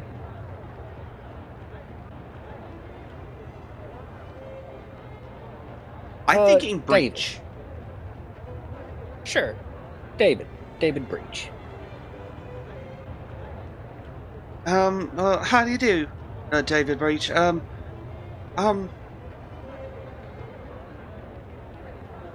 It's all a surprise for me. I found out I was going to be married, but maybe today. She has this squint look of a smile, like I don't know what's going on. Well, that's unfortunate. I've known about our arrangement for months now. That is solely unfair.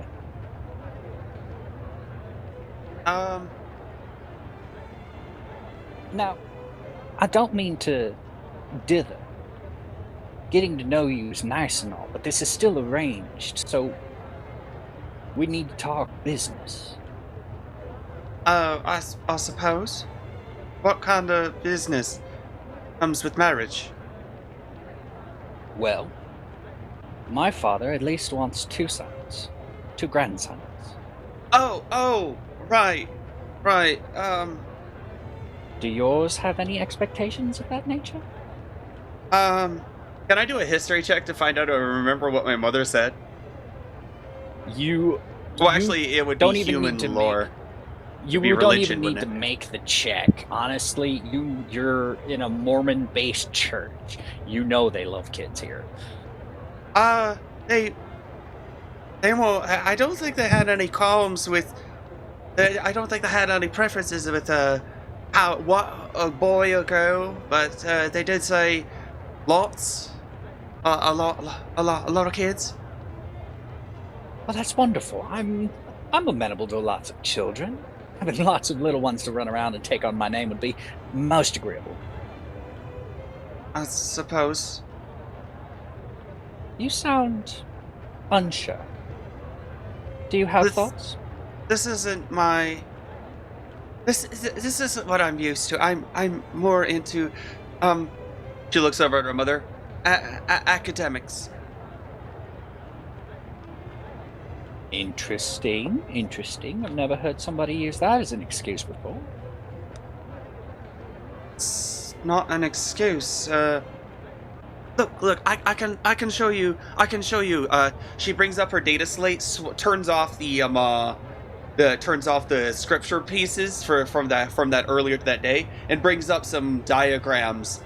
Sees a giant 4-legged robot with a housing container on the inside. This is something I was planning to make. Oh, that's I'm really into fascinating. robotics. So, you plan a future for yourself, do you? I guess. This machine here. This is meant to be for tending the gardens. Oh, of course. I mean, seeing He's how going to. so many the other women, they kind of break their backs over the work, and I was hoping that a bit of automation would help them. Oh, very noble cause. Seems like you have ideas of your own. I guess it's not right for a lady, but He's going to look over at your mother and father, stand up. I think it would be easier if we talk somewhere private, don't you? He looks over at her mother, or like looking for some kind of approval or something. You see your mother with the glass up to her lips, pulls it down, looks at you with these great big eyes like, what? For a solid 30 seconds, she goes, she turns back around to David. I guess we can can talk somewhere private, I suppose. He holds out an arm. She takes his hand. If you look back over, your father is having a raucous time, alcohol in hand. He's leaning on his wife and just going, "See, I told you they'd make it work."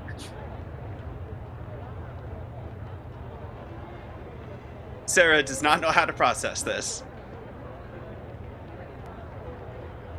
So, Sarah Brink, why don't you tell me about yourself? I'm not sure there's anything I could say that you wouldn't already know. Nonsense. All I know is your name. Well, I'm the daughter of Tanzan and Io Brink. Tanzan being the high pastor, I guess he's very important in the wings. In the wings. Yeah, I noticed. She thinks for a second, to be honest, about how she learned her stuff, about how she learned her technology, learned robotics. I read a lot of books, and there are lots of them in the library, and I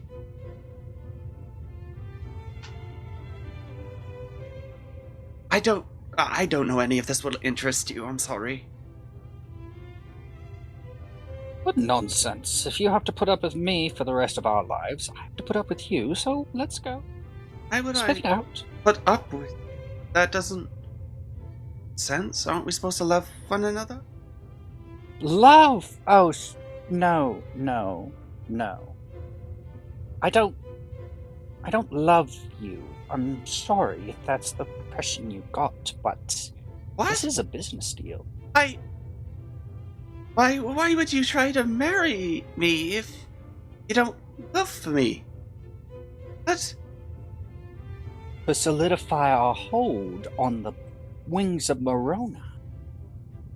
With the current leader married to me, the next in line, our children would have more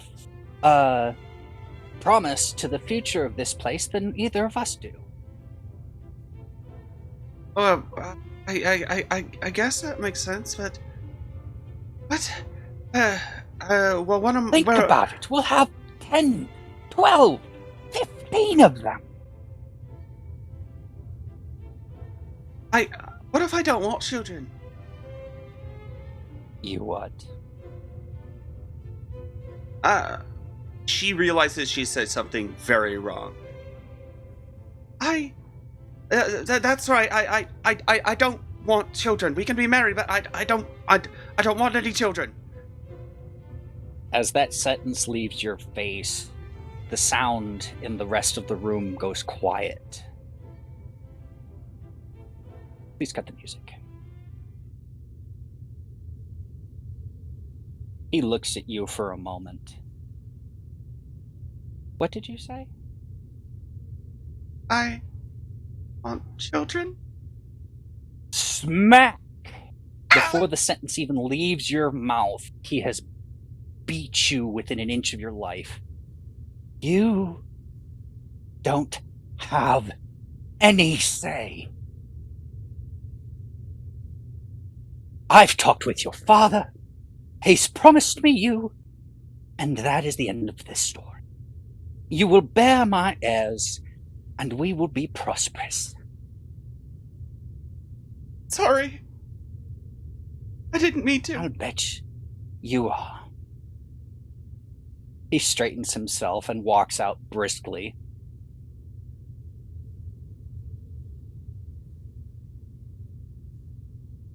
She looks at the state of her data slate, see if it's gotten damaged.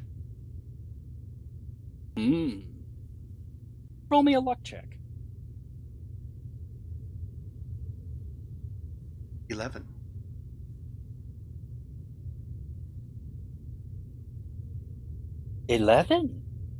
Her data slate. I'm sorry, I didn't see it in the chat.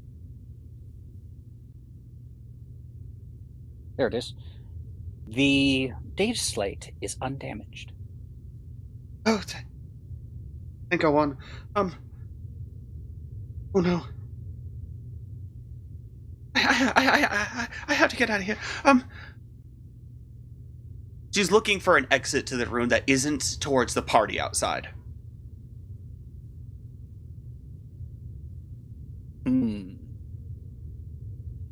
She can go back in the house. She slightly opens the door to check what's going on outside. You see David standing there with a wine glass in his hand, talking with Tanzan, having a great big laugh.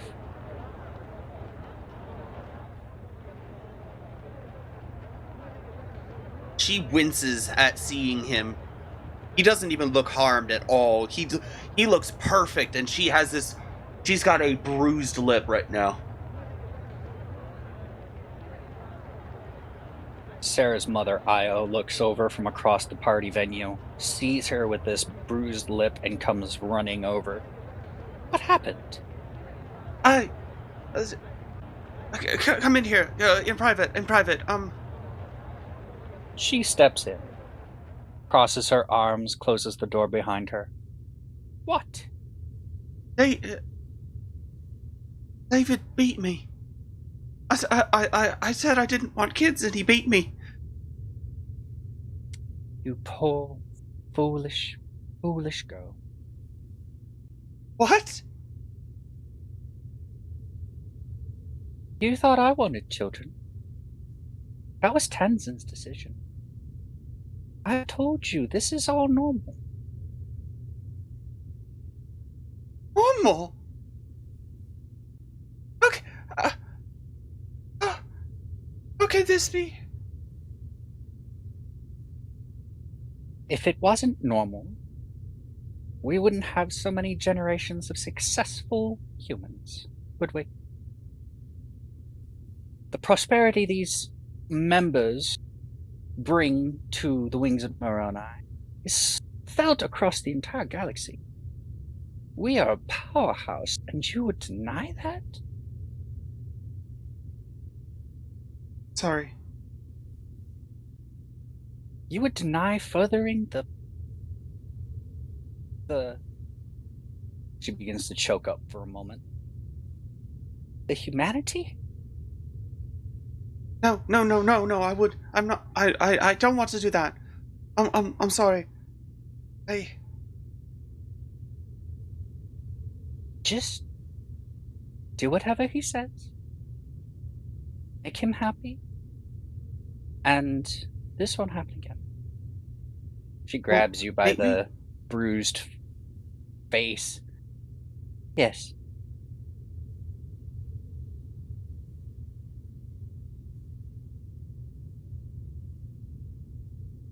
You're right, Mama.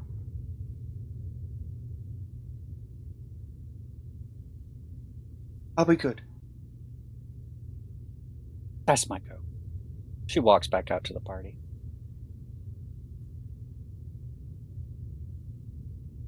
She sits there, probably an hour.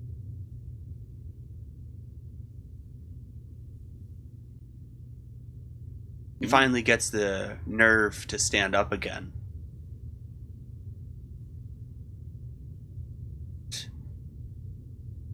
She steps outside to see if the party is still there. It has been a long hour. The party has waxed and waned. The prominent guests have left. The people who are there are only there for the drinks and the food, and are just hoping not to be seen by the host. David is nowhere to be seen. She's going to attempt to sneak out of the room she's in, outside, and run for the hangar again.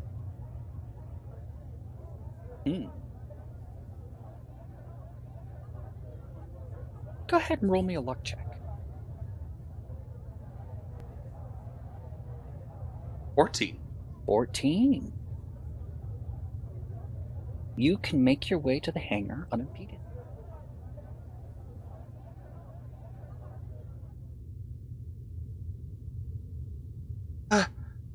Jonas! Jonas, are you there? Yeah. Oh. Damn. What happened? It was David. I said David? I didn't want kids, and he beat me. The man I was the man I'm supposed to marry.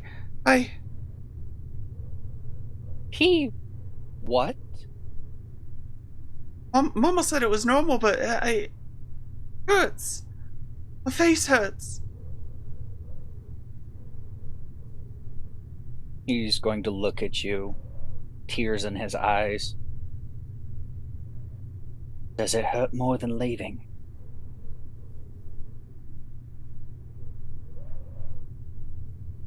No. Or wait. All right. I don't know. Sorry, I don't know. I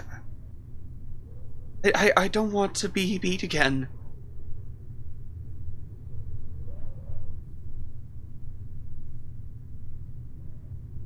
If you say yes to that man, we won't be able to see each other again.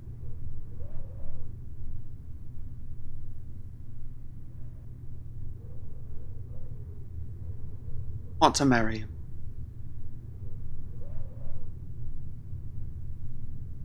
Well, Supposed to, though.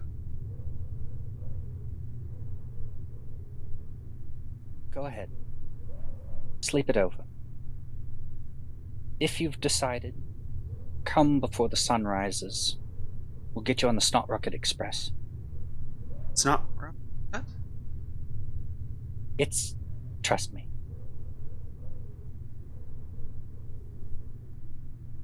Wait, is that old ship we've been... the gingerbread? No. No? No. Those ships that we repair only stay in human space. This is a collector. A scrapper. He might not be too kind about payment, but at least he's not going to beat you. You have a metagoblin? No. Only about humans. You'll like it.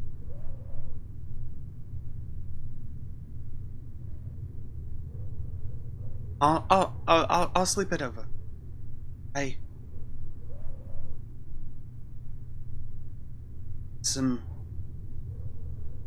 Get some medicine.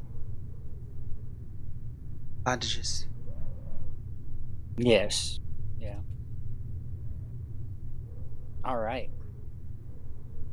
I think with that ends Sarah's backstory for the moment. Okay. Arnis. Toucher clan. Oh. You are currently in what your species might consider high school. Just before graduation, you have a bunch of these military recruiters coming around and trying to give you pamphlets and feed you propaganda that they have produced for this express purpose. Let's start a little bit beforehand. You wake up to an alarm, whatever time you feel like is acceptable. Your classes are coming due. What does your alarm sound like? I just imagine the most obnoxious. Wah, wah. Oh, like one of those old 2000s alarms that used to play nothing but fucking AM, FM radio. Yep, I know that alarm. I imagine it sounds like a alarm, like alarm 2. The only Let's one see that what would this sounds actually like. make Arnis wake. This would be Of your course. this would be your thing. I'm not hearing anything. What? You're not? Oh, I'm an not. idiot.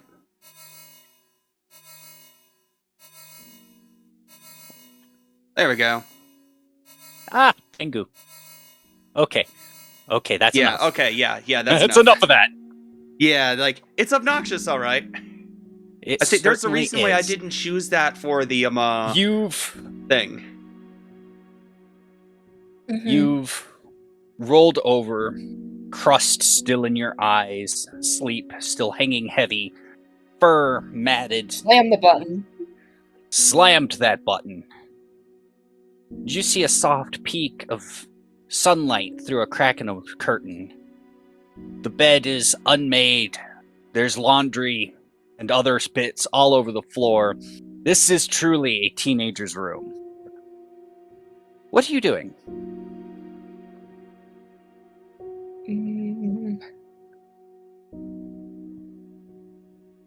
I would say, like, around the room there's just a bunch of the military propaganda, but it's clear that I've sifted through all of it and been like, no, not a good candidate. What is this? What is this? Yeah, and then basically that's what she's been doing, trying to pick the best place to go to. Like going to university, you gotta pick which one. Going to university. You have every pamphlet you can imagine. Some are crumpled up, sitting in the wastebasket. Some are scribbled on furiously with pen and marker. And you hear a soft pair of footsteps behind you. Yeah, it's a big decision. Have you made any?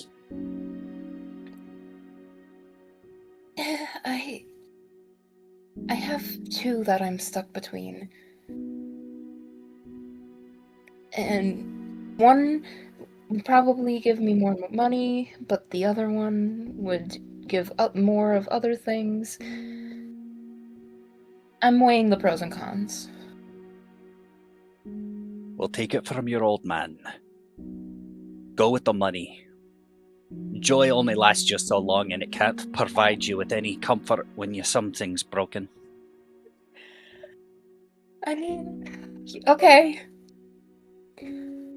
That just will stick in Arnis's mind, and then she'll be like, well, okay, I guess I'm gonna go with the one that gives me the most money. Are you ready? Oh, yes, I am. How many more weeks did you say you had left in this class? You're graduating soon, aren't you? Did you want something for your ceremony?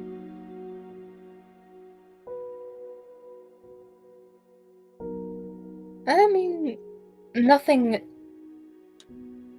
would be of more use to me than a weapon. I'm not picky when it comes to that. You'll take after your parents, you do.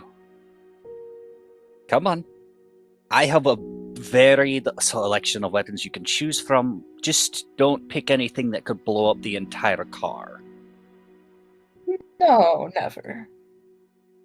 And he your father, or maybe is this your father, or is this a friend, family, or uncle of some kind?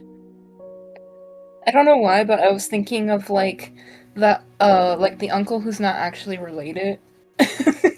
That's kind of what I was thinking too. Your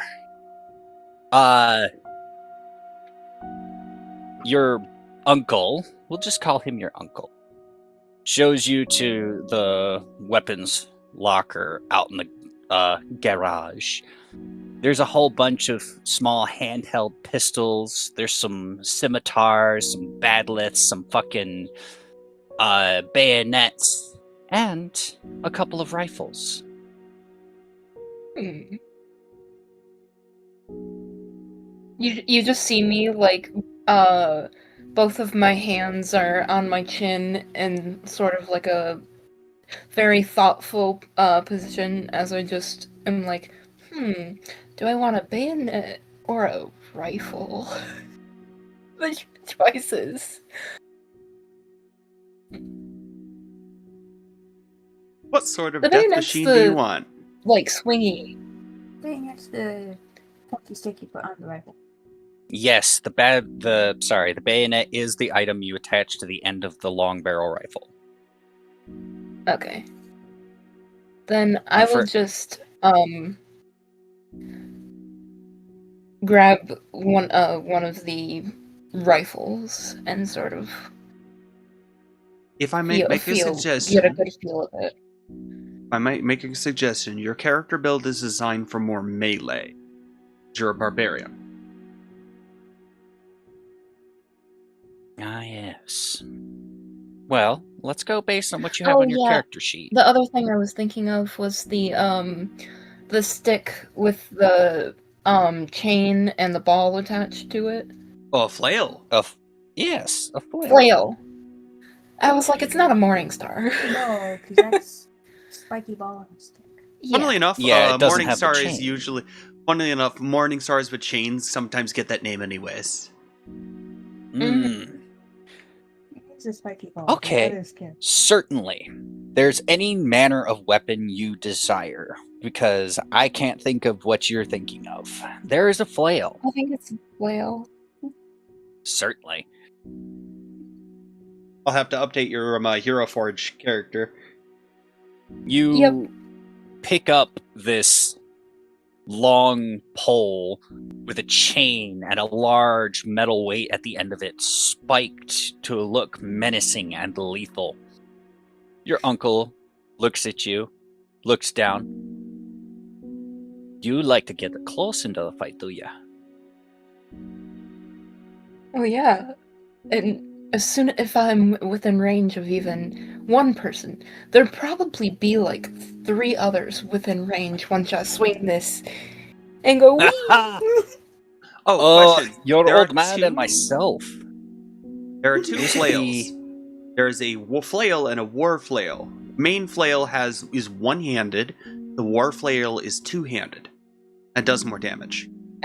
As long as it's within the level, I do not care which. Yeah, it's 1d6 Yeah, plus 4 or 1d10 plus 4 for the I'm two-handed cool with one. the war flare if I'm allowed to have it.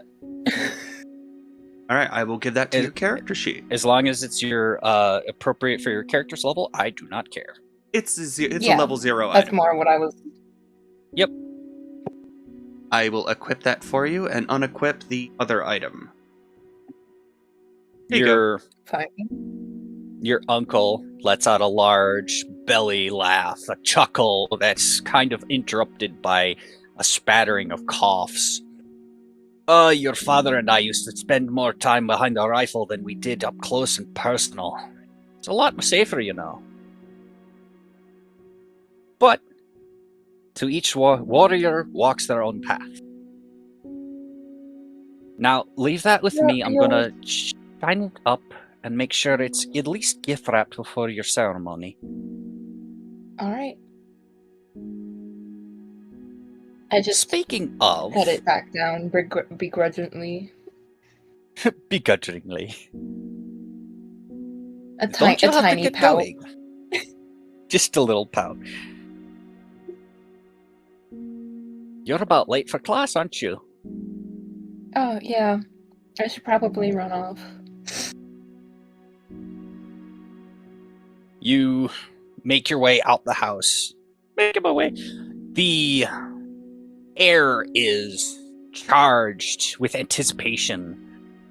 The grass and lawn is lush and thick, and you can smell the pollen and the earth around you. It's like all of your senses are on alert just stepping out your house. And then you hear it. A soft melody that grows ever slightly louder with each passing moment. Then you see your friend coming down the street, strumming on his little lute. Oh, Arnis, hello. You ready? Yeah, I'm ready.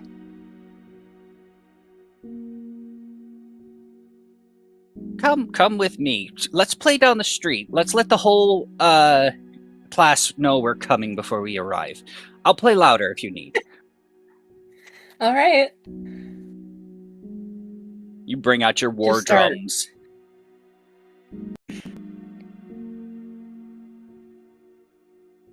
Hitting it somewhat rhythmically. And he takes the lute, tunes it up, and starts playing a key lower to follow your lead, and just strums along behind you, following you. Please, roll me a perception check. Okay. Let me double check.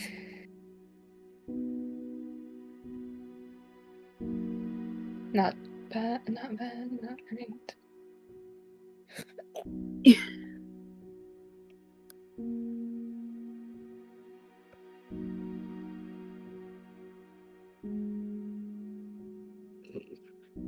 I do not have the screen in front of me. What was the result? Oh no! 7. 7. 7. 2 on the die. At least it wasn't a nat one. At least it wasn't a nat one. You continue along with your friend, marching down this street in this two-man band, and you hear a soft singing from the houses as you pass, and you recognize this as the Patra anthem that has been turned into sort of a battle cry and rallying cry towards the species of Savano against humanity. And you sing, or you hear them sing louder and louder, each person stepping out next after you've passed. And it follows you, proceeding, winding down. And as the song ends, you have the whole neighborhood standing on their porch, hands over their whatever hearts they may have in a very symbolic gesture, singing as loud as they can possibly go. And you arrive at your destination not long after. Something must be in the water today. I've never seen the entire neighborhood come out like that. Yeah, me either. I just, there for a second, smiling dumbly. Just teasing.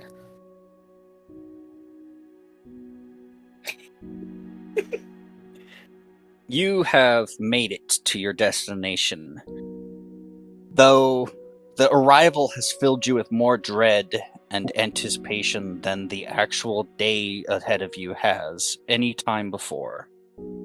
You hear something. Another group of Patra sniggering and jeering in your direction. There goes the matted fur!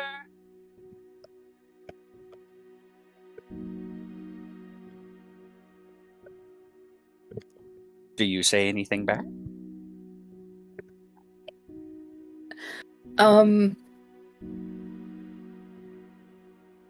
Unsure what to, say she just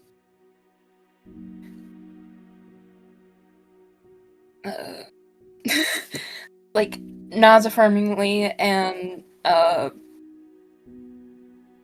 also just does like a little war cry. Your friend, upon hearing this insult hurled in your direction and your resolve at remaining proud against all odds, shoots a nasty look at the group, begins to strum his lute and sing a very jaunty tune about how the ugliest people often have the most friends, and they always seem to make the worst, the happiest people the most upset. And he starts naming them one by one. And I have not yet named them one by one, so that's all you get. Yeah, no, that's fine. You proceed with your day. First quarter of class goes by uneventfully. Second quarter comes and goes. Lunch arrives. Third quarter. You find yourself in the halls going from place to place, class to class, sorry. Not infant. I have no idea what I'm saying there. Infantry recruiters, that's the word I'm looking for, lining these halls, and you hear a soft scratching on a locked door behind you that says janitorial. You hear a soft whimpering that comes with this scratching. Please, I'm scared of the dark. Let me out.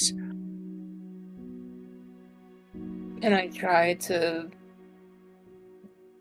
see if Yes. I can get them out. Yes, you may. Would you like to describe this? I'm not going to ask you to roll for it. Sure.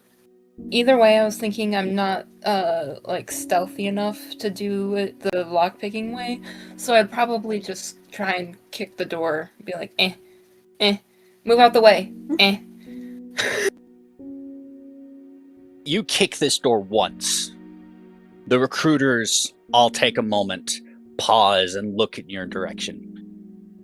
You see and feel their eyes on you. You kick again. The door begins to give way. There is a now large dent inside of this door, this reinforced metal door. And upon the third kick, this door comes slamming open, almost hitting the poor person trapped inside, for there's just not enough room for them and the door. Yes. A small yelp, and then they look at you. They get a big panicked look in their face. I'm late for class. I must go. And scurries off quickly. One of the recruiters stands behind you, at ease, hands behind his back, legs shoulder width apart. It's mighty impressive strength you've got there, miss. Thank you. Have you considered using it for good?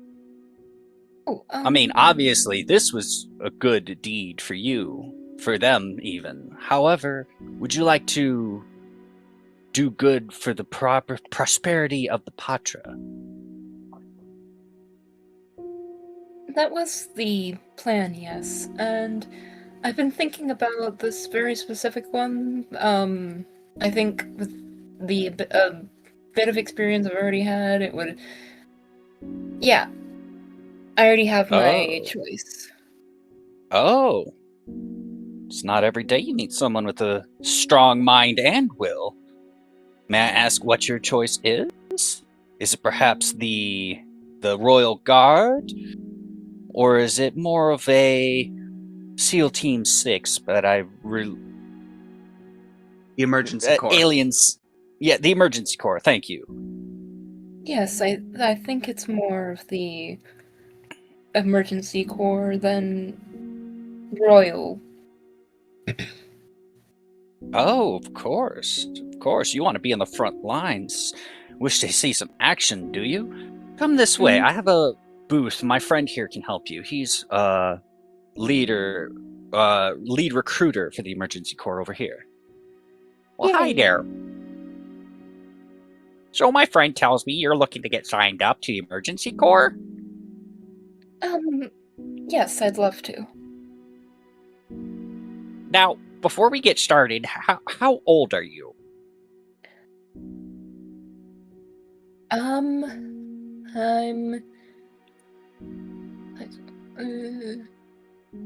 17. I'll be 18 once I'm done with once I'm graduated. Oh, that's wonderful news. You should be a good fit for the emergency corps. Sign here, sign there, Okay. and sign right there again. Okay. And this paperwork over here, and one more Okay. piece over here. All right, last Mhm. piece of paperwork, I swear. Oh, one more. Okay. All right, that's enough. That's enough. I will see you in 8 months. Wow. You just grow.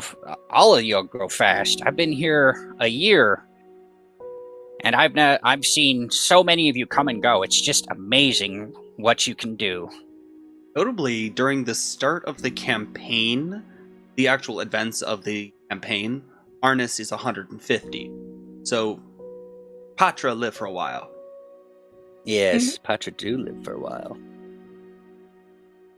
We're using the human measurements, the Earth measurements, so our audience can keep up with it too, Sam. So that's kind of why I'm saying these very familiar unit measurements. Mhm. That's why, despite Patra age, I was like 17 going on 18 in human. Because in human, my actual age is closer to 21. The recruiter finishes filing out your paperwork, hands you a small card with a date and a time, an address. All right, there's basic.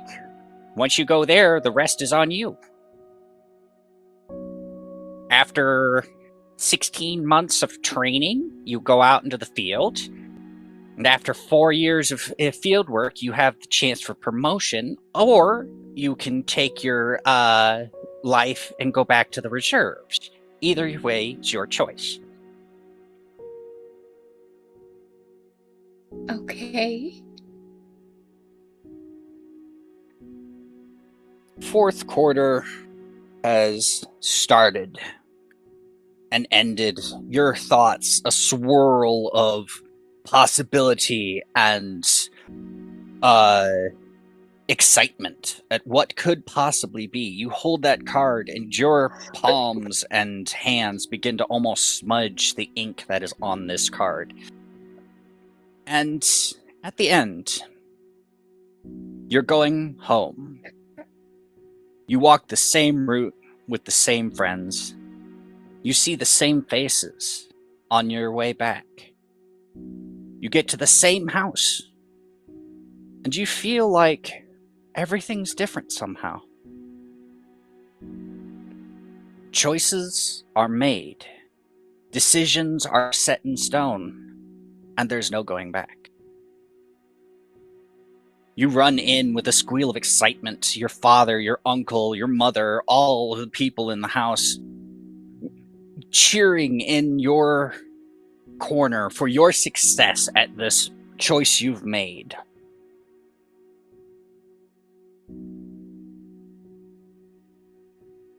Few months go by. You've had time to adjust to this new reality. Whatever Patra equivalent to prom is coming up soon. Are you interested? Or are you strictly business focused? Considering I got most things done and this is a tradition, I feel like I would get prepared to go to it. You prepare yourself. You've even been asked by multiple different suitors who are willing to take you. You rely on your judgment and your uncle who has a gun to get you out of any bad situations. You go. You have the most wonderful time that you can ever remember. It's like you're dancing on starlight and the gossamer threads are pulling at your heart. And then it's over. One night, the last night of freedom, it feels like. But responsibility is not a burden, but a glorious purpose. You meet your old instructors, any of the teachers who you've gotten to know, any of your friends. They salute and handshake, hug and cry as you have your one last day. Then you're in boot camp. Suddenly everything's hard. Everything makes sense, but it's still mired in this grittiness and earthiness. You have to work. You've worked so hard. You have blisters on your hands and feet. None of the other recruits around you are trying to be friends with you. Whether you are or not is your decision. Your first obstacle is an obstacle course. You hear a sergeant booming voice. All right, everybody, this is the obstacle course. Fastest one gets to skip KP. Slowest one, he's cleaning the latrines with his toothbrush. Oh All man. 10-minute timer. Go! Okay. You run off and you try your best to make it to the first of the pack, the front of it. The rest of the Patra are fighting you. You see a handful that are fighting each other that almost seems to be a glorious dance as they fight each other while moving in the same direction as you. My intrusive thoughts were going to be impulsively just to go. Rawr, rawr, rawr, rawr, rawr. You start barking at the others as you pass them, causing them to jar a little bit, shaking them to their core. One of the instructors looks at you, points a finger, and gives you a big thumb up, puts his hat down, and walks away. I think this is the perfect time for the actual battle theme. I think so.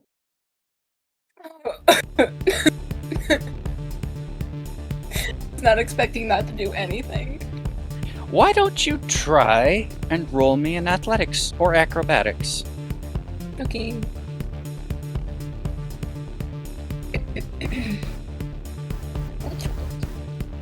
Athletics.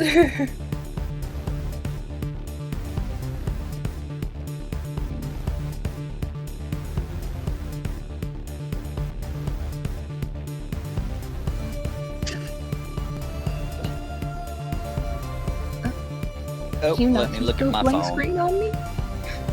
Why? It's not loading for me. I have to reload it. Hang on. 13. 13. Hmm. The 6 on the die. I mean, it's not bad. It's not great, but it's not bad. Hey, we're getting all the shitty rolls out of the way now, I guess. Why don't you roll me a D10 for your position in this line? 10 being the worst possible position, 1 being first in the pack. Okay. Oh, I did it wrong. No space. Just loading.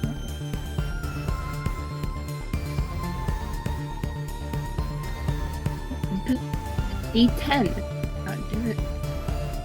Yes! One. You are at the front of the pack, leading The best this time to get a crew. nat 1. The best time to get a natural 1. You charge your way, head first, barreling over any obstacle that gets in your way, moving any creature that dares to stand and impede your movement. You have made your dominance known. The rest of the Pacha are not happy with you. The some of the others are not Patra. You might see a Sarcesian two. You definitely notice only one dragon kid, and a couple of goblins. The goblins, however, are not appearing to do very well. You made me want to say a joke. I shouldn't say that. Goblin D's nuts? Yes. I knew it. I knew it. These nuts! D's. Yay!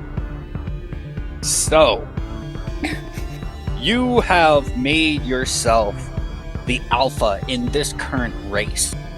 Whether you hold on to that title has yet to be seen. Let's fast forward a little bit. You've finished boot camp roughly unscathed. Definitely a lot more prideful and purposeful than your initial start here. And you were called in to the commanding officer's office. You have set yourself far above the rest of these sorry sacks of meat. Now, Thank you. we don't discriminate here against them. However, between you and me, wink, we all know who's better. I mean, I wasn't gonna say it, but it's. Don't worry, I said it for you. Yeah. Now, with that, how do you feel about advanced courses? Oh, I didn't think I'd have the ability to so soon. If you'd entrust me to, of course. You'd be under supervision, of course, but you would be going with the tactical teams and seeing what it's like in the front lines of this battle. It would be an honor. Glad to hear it. We set out at 0400. Sounds good.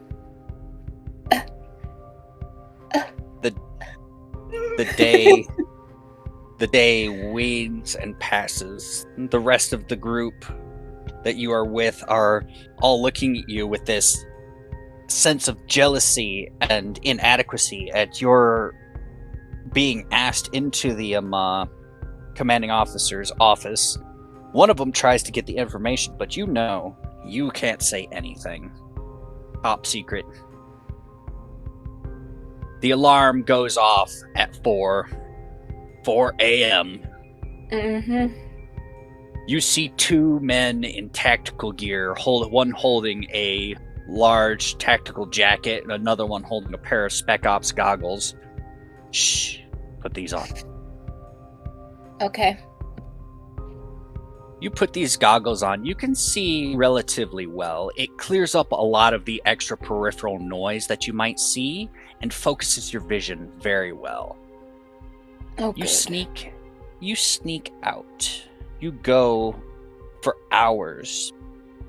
But for some reason, even after the hours of flight that you've had, it is still pitch black outside for some reason. Your only conclusion is that you've flown somewhere where the sun is fading away from. Alright, here's the mission. Kidnap I really wish I made names for these guys. I'm about to start calling them Billy, Bart, and Bob. I swear to God. Literally, I was thinking Chad, Mike, other Mike. Mike! Five Guys stands up. Yeah. What kind of environment is she in? Jungle, something? What? Roll me a d4. Okay. 1 being jungle, 2 being like a winter, 3 being concrete, and 4 being let's say extreme temperature zone, either high or cold, high or low. 3. Concrete. 3 concrete jungle. You are dealing with urban scenarios. You know that the target you're supposed to capture is in one of the high-rise buildings His family is sleeping inside as well. You have to go in, capture him, and get out with no casualties and no witnesses. No witnesses? Got it. Go ahead and roll me a stealth. I knew it was coming. Stealth. Fuck.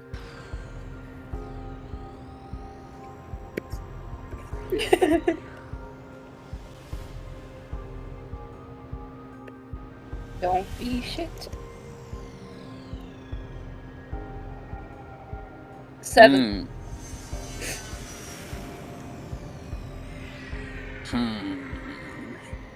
One of the operatives that you're working with looks at you and goes, I know you're new at this, but shut the fuck up. I say in somehow the loudest whisper.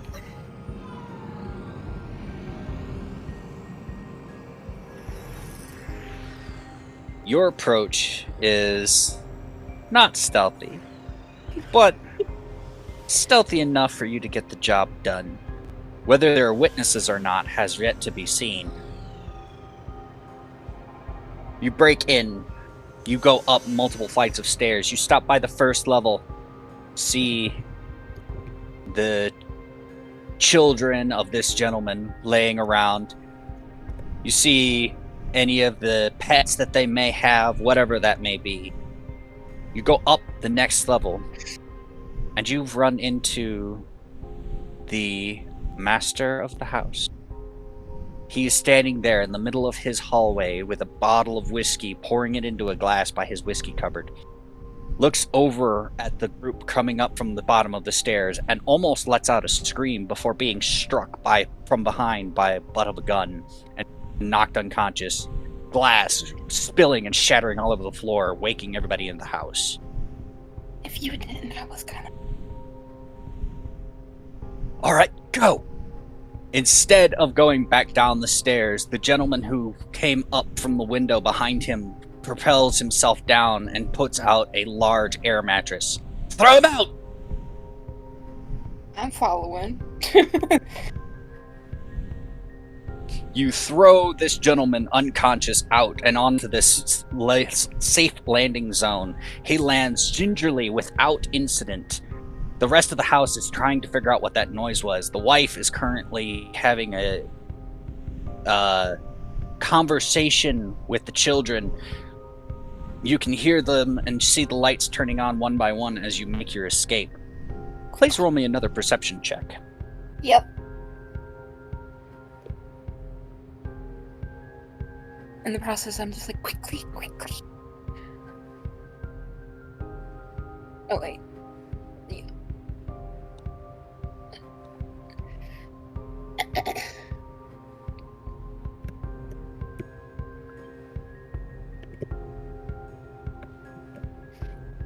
This part sponsored by the Void. Natural 20.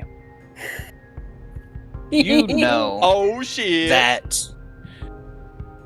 You know that 2 people across the street saw you due to your 7 when you tried to enter the building in the first place, and they have seen you now throw this gentleman out the window, and they both stare at you. What are you doing?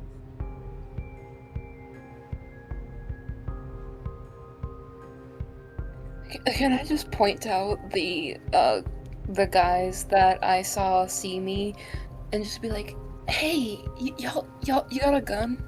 There's witnesses." The operatives look at you. The lead operative grabs his handgun, hands it to you, and goes, "Clean up your mess." Okay, I'll just attempt to aim at the first one, I suppose. As you aim and look closer, you see a male and female of, we'll just say, Patra origin. Don't care. Sorry, shooting. You fire the first shot. They go limp, flying on the ground. The second one almost lets out a scream before you fire the second shot. And then, when their body falls limp at the bottom of the steps, you hear a wailing. A baby infant from inside the house. Well, Good job, Arnis. Let's go. yep. You return. Successful mission. Successful prey captured. No witnesses. Nobody to tell you anybody that you were there. You see one of the guards look at you, look down at the floor, and just get a large mouthful of saliva, like he is trying not to throw up, and he just pukes all over this ship. It's all right. It's all right. We had to do it. You know we had to do it. Shh. There. What they didn't see. Don't say it, otherwise you'll be next. He looks, shaking, vomit running down his chin, looks and steels himself. All right. It had to be done. Yes, we don't question why we have to do things. We just get the money and run with it. Okay? You sound like you're 30 years older than I am. I mean... no,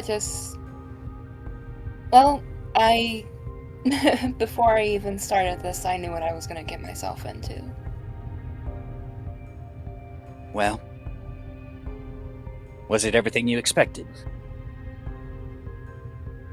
It's a bit more drearier than I expected, but honestly, that's life. You return back to base camp.